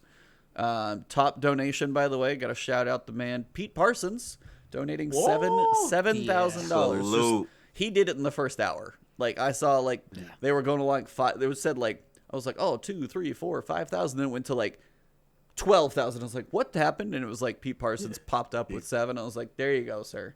There you go. So Salute. Top man CEO at talk. yep, CEO money, throwing it around. But Salute. I mean, he's got to have some change in his pocket, so he's like, all right, here. But of course, in proper Bungie style with 7. But that's a really Yes. cool one. So if you got $20, if you guys trust me, times are not easy right now, so it's not easy to ask for anything. But if you can, this is directly again going to all the people who it's medical supplies, all those things for people who are basically on the front lines of this per se. And it's just going straight to them. So if you can. Spare the $20, gets you a cool emblem. Very, very good cause. I wanted to shout that link, one out. And Aries, just salute to Aries. He just put the link in. There it is. Yep. So for those who don't know, who want to contribute, who can, please do it. It's for a great cause, man. And, we're all going through this thing together. So it's always cool. And again, we gotta give Bungie credit. They're usually very on top of current world situations, you know what I'm saying? Yeah. And this is again another reason why we love this community so much, and they're always thinking about these. This is really. I mean, they did the Nepal one a while ago. I still have that shirt. They've done the Australian wildfires. Yes. They've done the iPads for Kids program as well. So I mean, they've got so many cool. They're just a nice company. It's hard to. Come on, that's why, dude. That's why they're like literally my favorite developer. You know what I'm saying? They're in my top 5. They always, regardless of how you feel, like they always. It's something special about the Destiny. It just is, and it's not. I'm not trying to fanboy. I've never been around a community like it's when you do the St. Jude stuff and all these things that continue to support each other. It's one of the very best communities. Absolutely. Yeah. So when you go in there, by the way, when you go in and if you want to get the emblem, make sure you select it as a reward. Yeah. And I think there might even still be a poll of who is the bravest class. Oh yeah, I Titan. saw that. I think it's still there. Nice. And then they said it takes like a week, around a week or so. Sometimes it's a day. But if you go to your email, just check in like promotions and check in junk mail. Make sure it's not in there. Oh, nice. Cool. On it. Yep. See, Aries doing the work out here. Part of that Bungie family there. Got mine. Absolutely. Yeah. Spreading the information. Now, one other thing I did kind of want to mention is the pre-TWAB tweets that we have seen a couple times in the past couple of weeks from Dylan. So basically what he said is he has been honestly setting expectations before the TWAB actually even comes out. And he's done it a couple times now. I'm trying to find the previous one. This week and last week, he's actually just said, setting expectations. This is what we're working on. And I'm trying to find that tweet right now. Okay. So here's the example, gives a few short notes, and this kind of leads into where the TWAB actually wraps up. So setting expectations, week 2. We will have a timeline for incoming maintenance required for 2.8.1, a list of bug fixes, and a preview for our upcoming seasonal event. We're still working on plans for various feedback items that you've had. Some have short-term mitigation strategies being proposed, while others require long-term systematic changes. Have a meeting at 1 to go over a few topics, but more conversations need to take place before we can commit to specific plans. 1. Sustainability. Is the plan something we can support in the near term, but also over the course of a year of Destiny? 2. Impact. What items in development could handle the shift in resources? Again, people are doing other stuff, so to fix some things pulls people from others. And put that link, the tweet link. Sorry to interrupt you. No, you're good. Chat? I'll get it. I need to read this. This is important. Yep. Hold tight, guys. Yeah, link that in the chat, please. I want to read this. Thank you. So 3, the solve. Does the plan address the issues at hand, or will a proposal only address a portion of the problem space? And unknowns, what other issues could arise from the problem that will then need to be prioritized? It's a tricky dance, and we want to get things right. And that's, again, probably something we've mentioned here before. I know it's like, if you can empathize with what they're going through, it's not just like they flip a switch and stuff gets turned on or instant fixes in any way. So the bottom of the TWAB kind of reiterates this. I want to read this one, and then I'll shut up for a minute. Yeah, go for it. Okay, so we come to a close on another TWAB, but we understand that there are some topics that weren't covered on here that you may have a strong desire to know more about. Eververse, literally talked about it. Trials improvements, our plan to address FOMO, tackling the bounty problems, and more. There are also questions like, what about feeling like players can't play their way? What about ritual weapons, anti-cheat improvements, etc.? We've been having frequent syncs to talk about these issues and more. Many of them require a long-term plan with a short-term mitigation to help ease the pain. The last thing we want to do is overcommit to changes that ultimately may be reversed or sign the team up for work that leads to crunch. Again, they're very good about taking care of the developers. They want to avoid crunch like everything because they did that in the Halo days and they don't want to do it again. We don't want to make promises we know we can't keep, so to speak. Over the next few weeks, we'll hope to solidify some plans and get them communicated out. We're looking at what can be accomplished in Season 11, which is coming much faster than some of us can believe. Some topics will be tackled in Season 12, literally the first mention of Season 12, as they require larger scale systematic changes. Thank you everyone who's been giving feedback on Destiny over the years. This train never stops, and we hope to share our next steps with you soon. Until next time, we'll see you out there in the wild. So I wanted to get, for one, I mean, Aries, you can kick off first because I know you've got a pretty good pulse on what's kind of going on out there. Just if you want to either fill people in the thoughts on this one, also just kind of your thoughts on what, the understanding, but also things that you're like, kind of do want to see. Yeah, I mean, honestly, the biggest things that I kind of want to see are the error coding and the crashes. Yeah. Like, I feel like that's been haunting way too many people. It seemed like, I guess they fixed something with the tower. They did a tweet with, here it is. They did a tweet, the beetle errors in the tower. They reduced number of people in the tower from 26 to 12. It seems to reduce errors for beetles. But yeah, just stuff like that. The cheating, and then or the anti-cheat as a whole, kind of just somehow get that addressed. That's like the biggest thing for me, I feel like. And then just trials. Yeah. I would agree, man. I would agree. I think, first of all, E, thanks for bringing this to my attention. I had no idea. I've been too much in the Final Fantasy cave that I didn't realize what was going on. Totally fair. But yeah, a lot man, of people don't follow all the Twitter stuff. So yeah, I missed this, and this is, look, it's important. You know what I mean? We understand the situation, but at the same time, communication and transparency key to quelling the angry mob like me. So I've been angry, you know what I'm saying? And at the end of the day, I think this is important. They're explaining why these decisions, take time, and we do understand that, like he's saying, that, if you do one thing, is it really solving the issue or is it a band-aid effect, right? We get that, you know what I'm saying? The only counter I have, everything he said is factual, transparent, and important. The only counter I have to one of the things is with regards to the anti-cheat stuff is because the problem with that, when you have that kind of thing running rampant, you now kill your population. When you guys got guys like me not playing, we got a problem because I'm in that middle zone. I'm hardcore, you know what I'm saying? But also I do casualize it every once in a while. And the thing is, if we are not playing and your population goes down, people are not going to want to come back. So the thing about it is that has to be pushed up. And I believe, who put it up? Shout out to Lono again. He had a fantastic thing going on right now. He actually interviewed, they actually interviewed, or not him, Righty, I believe, with someone who was actually manipulating and cheating. And the problem I had, which was scary, was the ease of use. They have no fear. They're running rampant.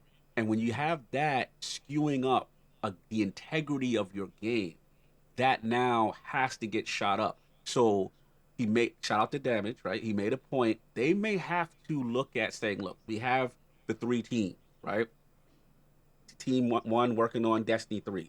Team 2 potentially working on Matter, a new IP. Team 3, which I won't say the names, you'll get mad, is working on, the current live game. So what I would say is you may have to reallocate resources for this issue specifically, because if it kills the integrity of your game, people are not going to want to stay around, and it's frustrating. You know what I'm saying? So that to me has to take precedence. And if they can do that, and obviously what Aries is saying, beaver. I mean, we can't have beavers run around. Too many animals running loose. Yeah, zoo is loose. Yeah, again, integrity of the game stuff has to be priority. If your game is broken and does not work, you know what I'm saying? People are going to not stay here. So that we got to get that done. And shout out to Forsetti. Yeah, the Righty vid was interesting yet depressing at the same time. These guys are really running around like it's the Wild Wild West. They have no fear of being arrested. They have no fear of getting caught. We can't have it. So that's my hope with this. But this is, thank you for bringing this up, because I didn't know Damage and these guys made a response, and I like that. Let's hopefully they can take some real aggressive action on that one part.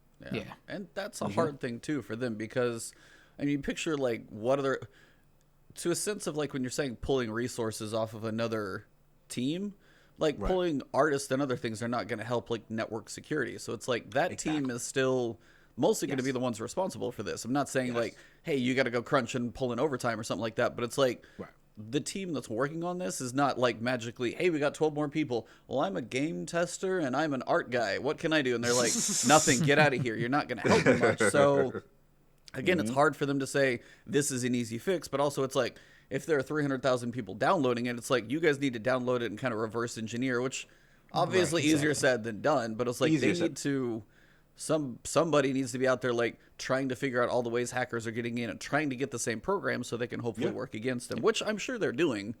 But this has to come from the top though, E. Like this, you know, shout out to Pete, shout out to Luke Smith, shout out to Mark Noseworthy.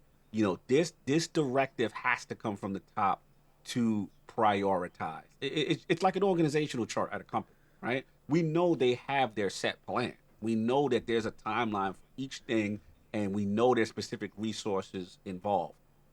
I don't know which one, I'm not saying which one to suffer, whether it be D3 or Matter, the new IPs potentially, but one of those we got to pull, like you said, E, just those, whether it be the network security guy, the technical engineer, whoever is on those two, if we could just borrow those resources and bring them on. If it's that simple, I don't know if it's that simple. I could be oversimplifying, but if you know, we literally have to resource manage this right now because it's bad, man. Like I got my boy Sinister in here. We got some hardcore guys, and I get it, you know, the Glads stuff like that.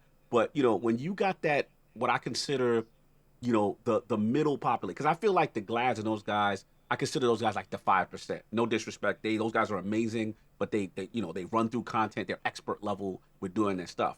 But then you got guys like me who go at like a moderate to semi-aggressive pace. So us guys are kind of the bigger population, I feel, of Destiny in conjunction with the casual. So when we're not playing, the casuals look to us like, hey, is it good? Is it safe to put your foot in? You know what I'm saying? And if we're saying, nah, man, you know, you may want to take a break, you know, that's not good. That's not overall player health, overall player population goes down. So we'll see. We'll see what happens. Hopefully. Yeah. It's kind of the only bad thing about having your ear to the ground as well is because even yesterday I was actually playing with Forte just a little bit in Iron Banner. Oh, salute.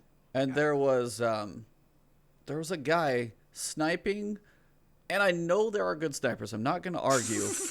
Dude, there are some amazing people who take amazing shots.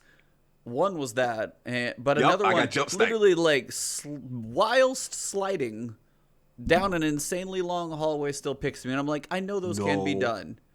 But I was like, he would get like bam, bam, 2, double, and I was like, and Ares, it's like there's like you could probably look at it and be like, yeah, that's a shot I've made, and I'd be like, well, then holy hell, you're just so much better than me. But it's like when I was like, and I know they are so much better. I was like, I'm so mediocre at PvP, especially when I jump in like your lobbies areas. I'm like, this skill. Look, I'm just looking up the whole time, like, man, it looks bad from down here. But when I question it, and I really haven't done that as much before, to say, hey, that guy's just damn good, impressive shot. I was like, did he make that shot? Or and I hate that my mind even like thinks about that just because it's so apparent out there right now and apparently easy to get to. And I was like, would you really do it in Iron Banner? And then like, you know, then you're gonna go pull up their Destiny tracker and see what their KD's like and stuff like that.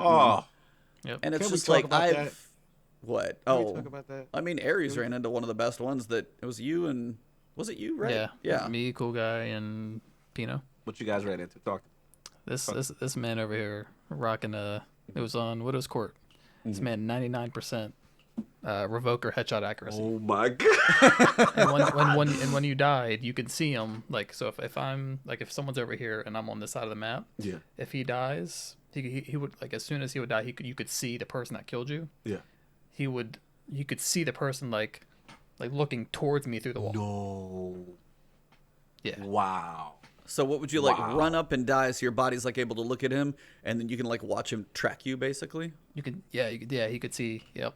So you're like, you're behind a building, you're like, he knows exactly where you are. Like, yep. It's basically it's just boxes. They see a box and it says, oh, they're so and so. Yeah, because that's the thing. Like when I was playing, and I'm like, I hate it. It's E. You said it perfect. You hate that we have to think that way, but when you're playing in these matches, and you're like, damn, it's like they always know where I'm at. Like, how are they getting to me? Like, it just this magnetism to where I am in perfect setups, and I'm just like, nah, fam. And I'm a person. Look, there's guys that are way skilled.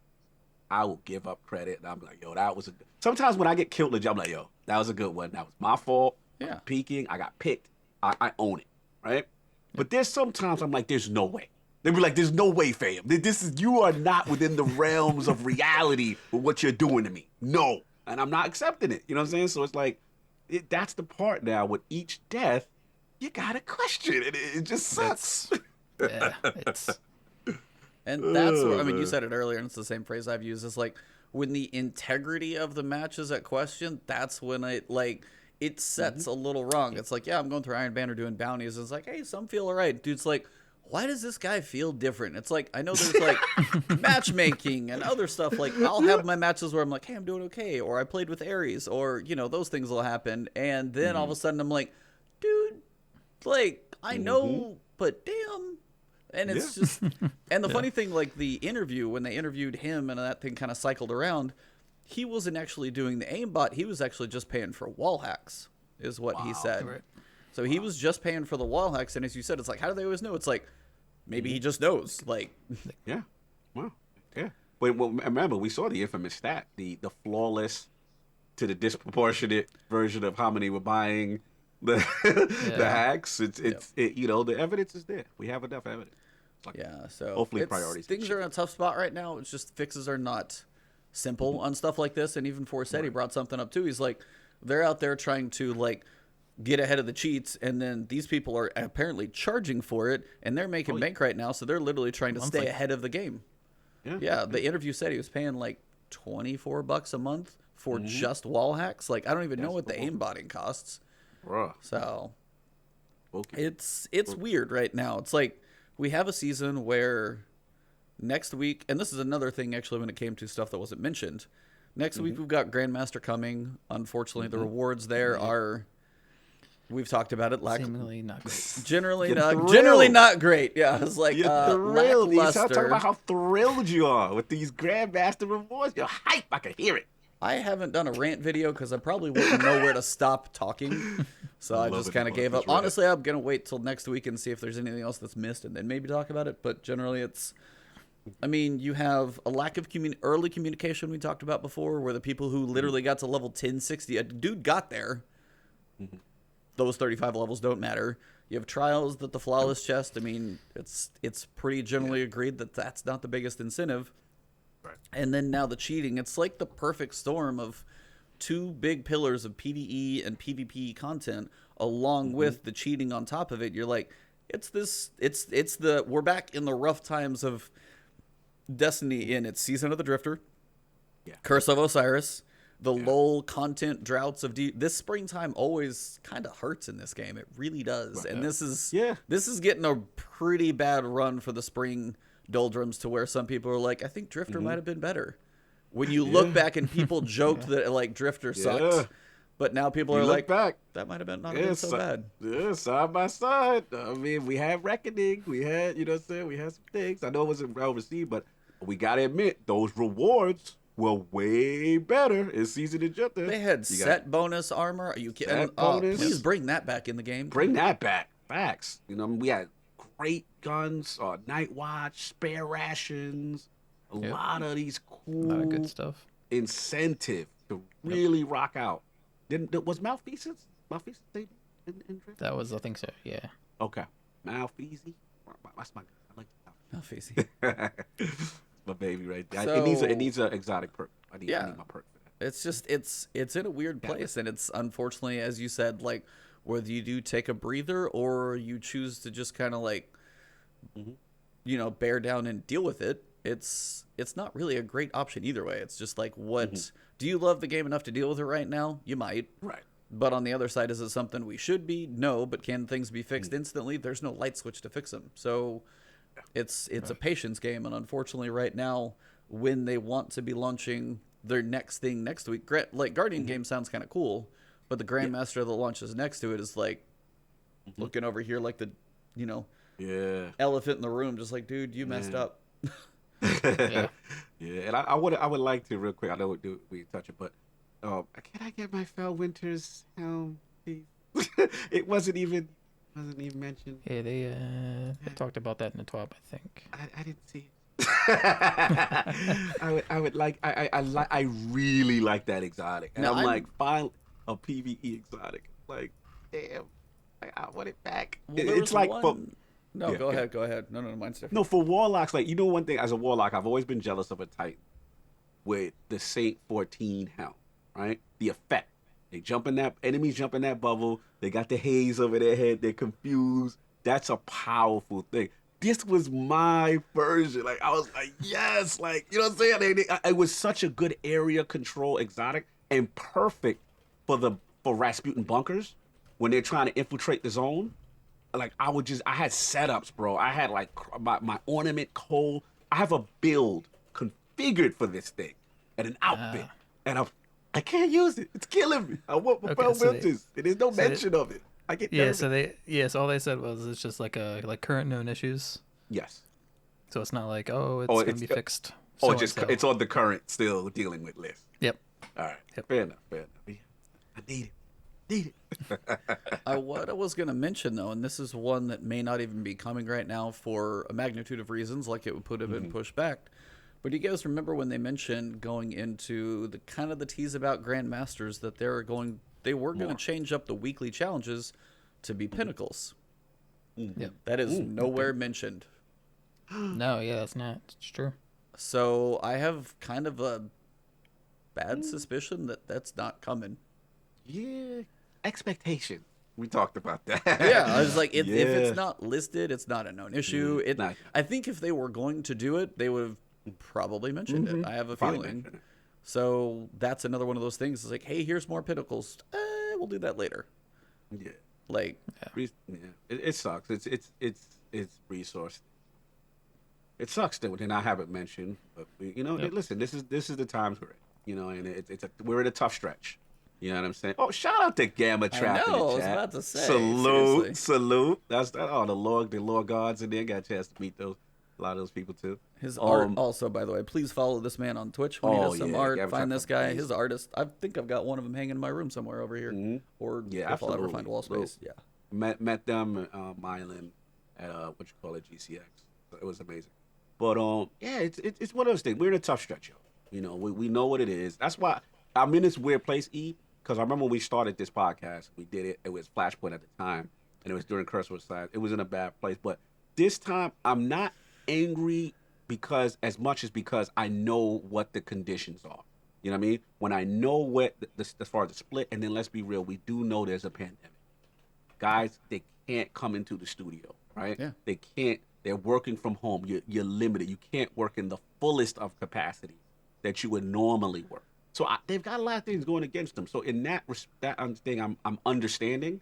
We're gonna get there. It's just like I said, just a tough stretch. For the people who say they quitting and all that, look, you're taking a break. You're gonna be back. I was like every season launch, they'll be back. Every expansion, they'll buy them. But it's like, but as you said, it's like, hey, if this is the time where you're like, hey, I'm stuck at home. I feel like I'm bashing my head against this wall. Hey, there's this other thing that might be cool for a week. Cool. You get a little breather. You come back. Yep. Damn, these Destiny guns still feel good. It's like the breath of fresh air is actually never a bad thing for this game. Some people are just afraid to do it or thought they wouldn't come back. Yeah. I learned from a good podcast, mate. Sometimes you take a break. It's good. I got Final Fantasy VII finished. Look at that. Not coming back for Guardian games. So, that's how you do it, man. You be back. It's still the best shooting, best feeling. One of the Aries know when it comes to that 100%. FPS and that feel and how the guns feel and that skybox. Nothing like it. Nothing like. That's why we're still here, man. That's why we love this game. Mm-hmm. Yeah, it's like Gamma's basically. It's like people shouldn't feel bad about taking a break. Everyone starts that tweet like, "I'm sorry, guys." It's like, what are you sorry for? It's like, hey, I'm gonna go check out a new game. Just like. If you put a positive, there are so many games. Many games. I never finished Horizon Zero Dawn. I was partially through. Like I was about 10 hours into Breath of the Wild. I want to play that again. I literally want to go play through Chrono Trigger like every day, but I don't. And Neo 2, apparently, I finally was like, okay, how many missions are in this thing? And I looked. There are 21 main missions outside of stories. I'm on number 7. And I'm like, oh my God.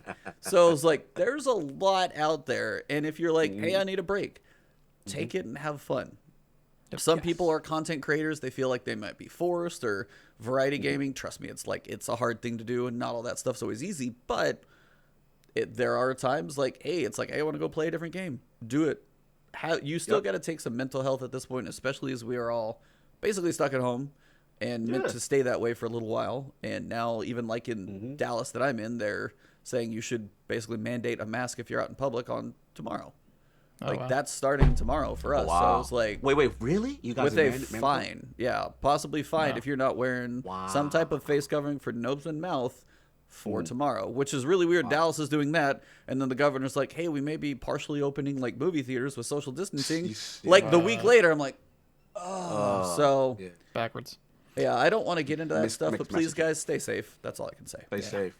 Yeah, use extra precaution as necessary. The cool thing, I'll leave it with this. The cool thing about being a gamer like we are, we're kind of prepared. You know what I'm saying? From a solo isolation standpoint. You know what I'm saying? Like, we know what to do. We have things we can do to entertain ourselves during these tough times. So that's why I'm very appreciative of being a gamer, because actually a lot of my friends who are not, they ask me like, yo, I'm like, yeah, dude, pick up a console. Nobody can find a Switch right now, though. No, you can't find a Switch. Salute on the Switch. I can't help.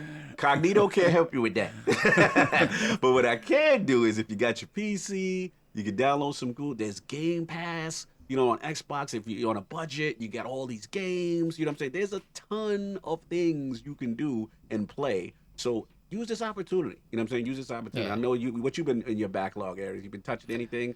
So honestly, no. Like I don't play much other than like I have Call of Duty. I haven't tried like Warzone or anything like that. Oh, you gotta try Warzone. Yeah. You gotta try Warzone. I gotta check that out. Yeah. Yeah. Free to play. I'm not the biggest battle royal guy, but I will say their take on it is one of my favorites. Oh yeah. So yeah, I've enjoyed Apex. I haven't played Apex in a while, but I've enjoyed that. Apex is another one, man. Apex is fantastic. I think they dropped some content recently too. Right? I think so. Yeah, season, man, something like that. Crazy. Yeah. Absolutely. Lot of stuff to play, backlog, all that good stuff, man. Yeah. Take care of it, gamers. Do what you gotta do. Bungie will be back on point. The things are gonna get addressed. Ain't even worrying about it. I'm not even stressing it. And when it does, you're gonna see how it's gonna flip. And listen, one thing I'll tell you about Bungie that's really good is that when they drop a trailer, when they market something new, the feels come back like this. Oh yeah. It's easy. 100%. Mm-hmm. You're muted, E. You're muted. Sorry. They turned me on to the artist, like the music group that did the Season of the Whirly trailer. I have listened to so much of that freaking music that did the Season of the Whirly trailer. Oh, dude, it's so cool. At some point, if I ever actually could put together a montage that looked good, and like there's a song by that same group, dude, it just fits it like perfectly. You could do this like amazing one. So no, it's like their trailers are still good. They got the hype. That group crushes it. Like the hype group definitely gets it for sure. Like it's kind of nuts how hyped we all get, and we're like, oh, we're back. Okay. Yep. Some of the best in the business. No doubt. So, anything else you guys want to talk about this time? I know it's kind of open. Is there anything areas that you wanted to kind of bring up for whether a topic, anything about Destiny, or anything kind of going on just with all the stuff we got that we haven't touched on yet? No, I think we kind of went over just about everything for the most part, right? Yeah, man. But Gabtrap got something. He said, what's one thing you like to see upcoming? Observation mode, PvP separated from PvE. Oh, can I please have like a cinematic camera mode? Yeah, that would be awesome. Yeah. I would love that to do for one, shooting videos for stuff like what I just described, to like edit a montage or something. But I just want to drop everything off my screen and be able to take a clean screenshot. That's all. I can't tell you how many thumbnails it'd just be like clean shot. Don't have to like switch between weapons or something or all that crazy stuff that I do. Just let me get a screenshot mode and just without just everything on my screen. Just let me have that one. I'd be happy about that. Yeah. Sure. Trying to think. Okay. There's so many little things. I mean, I just want we talked about it before with Banner. I love Banner so much. Like when Banner comes around, I always play it. And I just want that refresh weapons. Yeah. Something. Yeah. I miss when Banner used to debut, a Derwin's Mercy or you know what I'm saying? Like back in the day, like you be like, oh, I gotta get this. This is, it was always, because let's be real, they're not doing pinnacles real, right?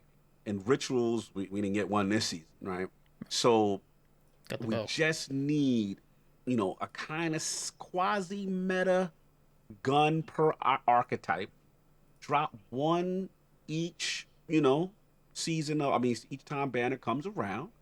And look, I know it's resources. It's probably a resource thing. They're moving in 100 directions, but we've got to put incentive back into Banner. I've got all the swarm of the ravens I need. Yeah, same. I got all the claws of the wolf I need. It's time. The roar of the dragon. I'm sick of these things. I mean, you know what I'm saying? Like, it's time, man. I need some Banner of love, man. I need some flavor. And I think whoever said it, who we had on as a guest, turn the suits, if possible, into ornaments. Yes. So I can rock it and change. I can mix and match Iron Banner looks. You know what I'm saying? Right, like, exactly. Yeah. Yeah, let's get that going. You know what I'm saying? So that's me. Enhanced mods. Yes, I agree. Yes, enhanced all the mods. ones I need. I was gonna say I've got Yeah, most all of the them. ones I I always need. seem But to new hover ones. around like Iron Banner has them in there. Yeah, I know. There's a new swath of Banner them, has- but I was like, I still have about 2,000 tokens. So every time I play, I'm like, I'll turn some in. Cool, I got some rolls. All right, I'll probably get more next time. So Just got my pump action the other day, so I'm happy. nice. For my There you shot. go. That's huge. Nice. Oh, you good. You good. Yep. Yeah, man. I agree. Well, so what does the weekend hold for these gentlemen? You guys going to be playing some trials, grinding stuff out? You finished Final Fantasy. What's on the docket, Cognito?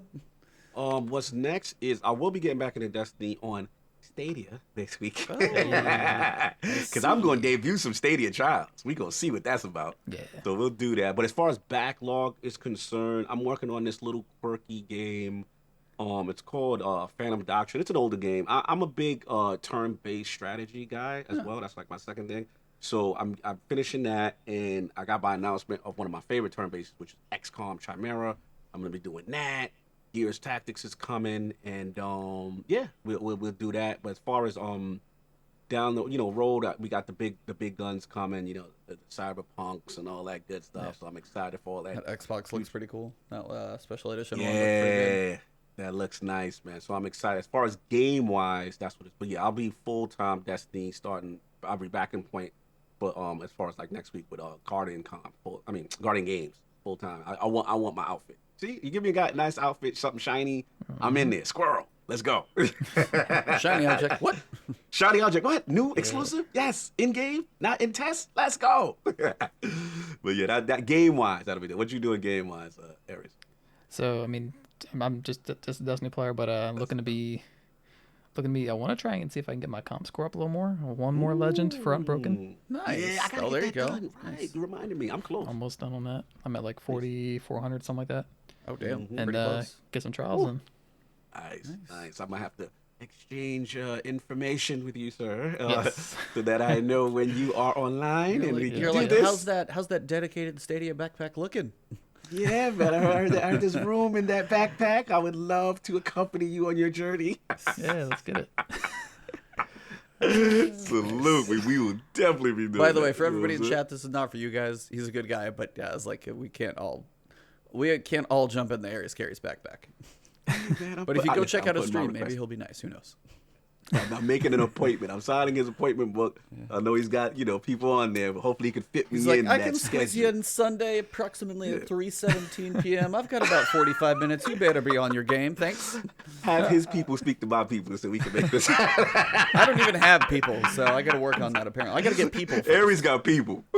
Aries got people. That's Aries the got a lot of Hollywood people. right there. Yeah, That's Aries Hollywood. got a lot of people. So. Done. Well, this has been a blast, guys. I know we're kind of coming towards about 2 hours, so I want to always respect everybody's time. But before you guys go, we will be rating Fallout Plays. He's in the middle of Trials. He's getting back into it, so stay tuned. I want to see you guys over there. But before we go, I want to shout out Aries. Awesome. Thank you for coming on, sir. It was an absolute pleasure. 100%. Appreciate you guys. Yeah, no, it's been a good time. Definitely somebody with their ear to the ground as much as you've got it. It's great to get your perspective on stuff. So, big time, awesome stuff. And also, kind of want to let Cognito, we'll get to it in a second. But Aries, if you want to tell them what you got coming up, where the best place to find you, best place to say hey, best place to ask for space in that backpack. Let them know where they can find you and what they can expect from you, sir. So, Twitter is generally one of the better ways to hit me up, tag me, message me, whatever. DCP might have some stuff coming up this week. That's not on so we'll cryptic. You see how that was Hollymod talk. You see how he did it real smooth. That's good media training. You see how he did that? I'm learning, man. I'm learning. He's been taking Deej night classes, so. Bro, that was smooth how you did that. Keep your eyes on the DCP Twitter. Absolutely. So see a little something going on there. Yeah, salute to those guys. Tremendous guys. Good people. Good people. Yeah. Absolutely. And then every now and again, I will stream. Okay. So it's plug that stream, man. Where's it at? Where can people find you? So we're on that Twitch, right? Twitch.tv/Mr. Aries. It's 2 underscores because I had to change my name. MR__AR3S. 3S. Yo. And then, of course, the Twitter is MR_AR3S. So almost the same, just 1 versus 2. Yeah. Yep. Follow this guy. And this is a little, and then I was going to say, this is a little treat for you guys that made it to the end of the episode. So before I send you guys the Fallout Plays, what's going on? I wanted to let Cognito kind of like wrap up, see what he's got going for the week, but also wanted him to let you guys know next week is our 100th episode. And honestly, we couldn't be doing this without all of you guys here in chat. So 100 is a huge number. And I want Cognito to let you guys know who the guest is going to be next week. So initial tease. Well, first of all, for me, again, Aries, thank you for coming through. Spectacular. Had a great time. Good guy in the community. Really fun. Really respect what you do over there for DCP and Bungie. So salute to you on that for coming through and talking. Just stop agreeing with Ebontis all the time in the chat. I see you. And I have to I gotta have somebody on my back over here. You got like half too much with Ebontis side of the campfire, but it's okay. You're still good. You're still good with me. But salute this guy tremendous. As far as me, obviously, on Twitter at Lord Cognito, all that good stuff. Iron Lord Podcast. Sunday we will be doing just a regular episode talk about what's going on. And then tomorrow for the Final Fantasy VII guys, I'm gonna do a spoiler cast. But enough about that. You know what I'm saying? Like E was saying, we made 100, man. We made 100. We started this podcast again during a time during Curse of Osiris, man. Curse of Osiris. Yeah. Virtual high five. Hold on. You know what I'm saying? So it's like at the end of the day, it's like people are like, why are you doing this podcast when the game's at the worst? Who's playing Destiny? And salute to E because that's my Destiny brethren. We love this game. We love to support this game. And it's good to see that I couldn't believe it, 100 episodes. So, further ado, the big 100 is coming, and hopefully it's going to go down. And special guest will be, my name is Bife for the 100. So, salute to the lore legend, the fellow warlock. I'm going to have some warlock support. I know, I'm going to be the minority. I'm just going to, shift on out. Yeah, man. Tremendous. I mean, who's not a fan of Bife? We've all followed him. We know the lore. We know his passion for the game. So look out for us. Should be same bat channel, but no, our normal time. And I'm super pumped, man. It should be really exciting. So please, for those in the chat, we really appreciate you guys. You guys give us energy and it's fun, and we love doing this show. Salute to you guys on that. Yeah, so those of you guys that made it to the end, you got a little tease of what is coming next. So I'm going to wrap up the recording, but don't run away, guys. I'm going to send you guys over to Fallout. But, again, Aries, thank you. Next week, of course, the lore discussion will be deep. Should be a lot of fun. And if you guys don't follow Aries, follow him on Twitter, follow him on Twitch. Same thing with Lord Cognito, Iron Lords podcast. Me, it's Ebontis. I'm the cheetah everywhere. Pretty simple to find. So if you trip over a cheetah and it looks like Ebontis, you found me. So I'm probably going to be working on my Pit of Solo actual flawless runs, and then probably working on Neo. I got a lot of practice. What can I say? And then probably throwing Neo in the mix as well. But for episode 99, still cannot believe 100 is next week. So this 100, is crazy. brother. We did it. Yeah, so episode Who'd have thought? 99. I know, it's nuts. April 17th. Thank you all. The raid is coming after this. But for this week, Aries, by the way, you've heard us do this. Have you been to the end? How we do the last word? So It's like, yeah. yeah, try and say it all together. Okay. So for episode 99, April 17th, it has been the last word.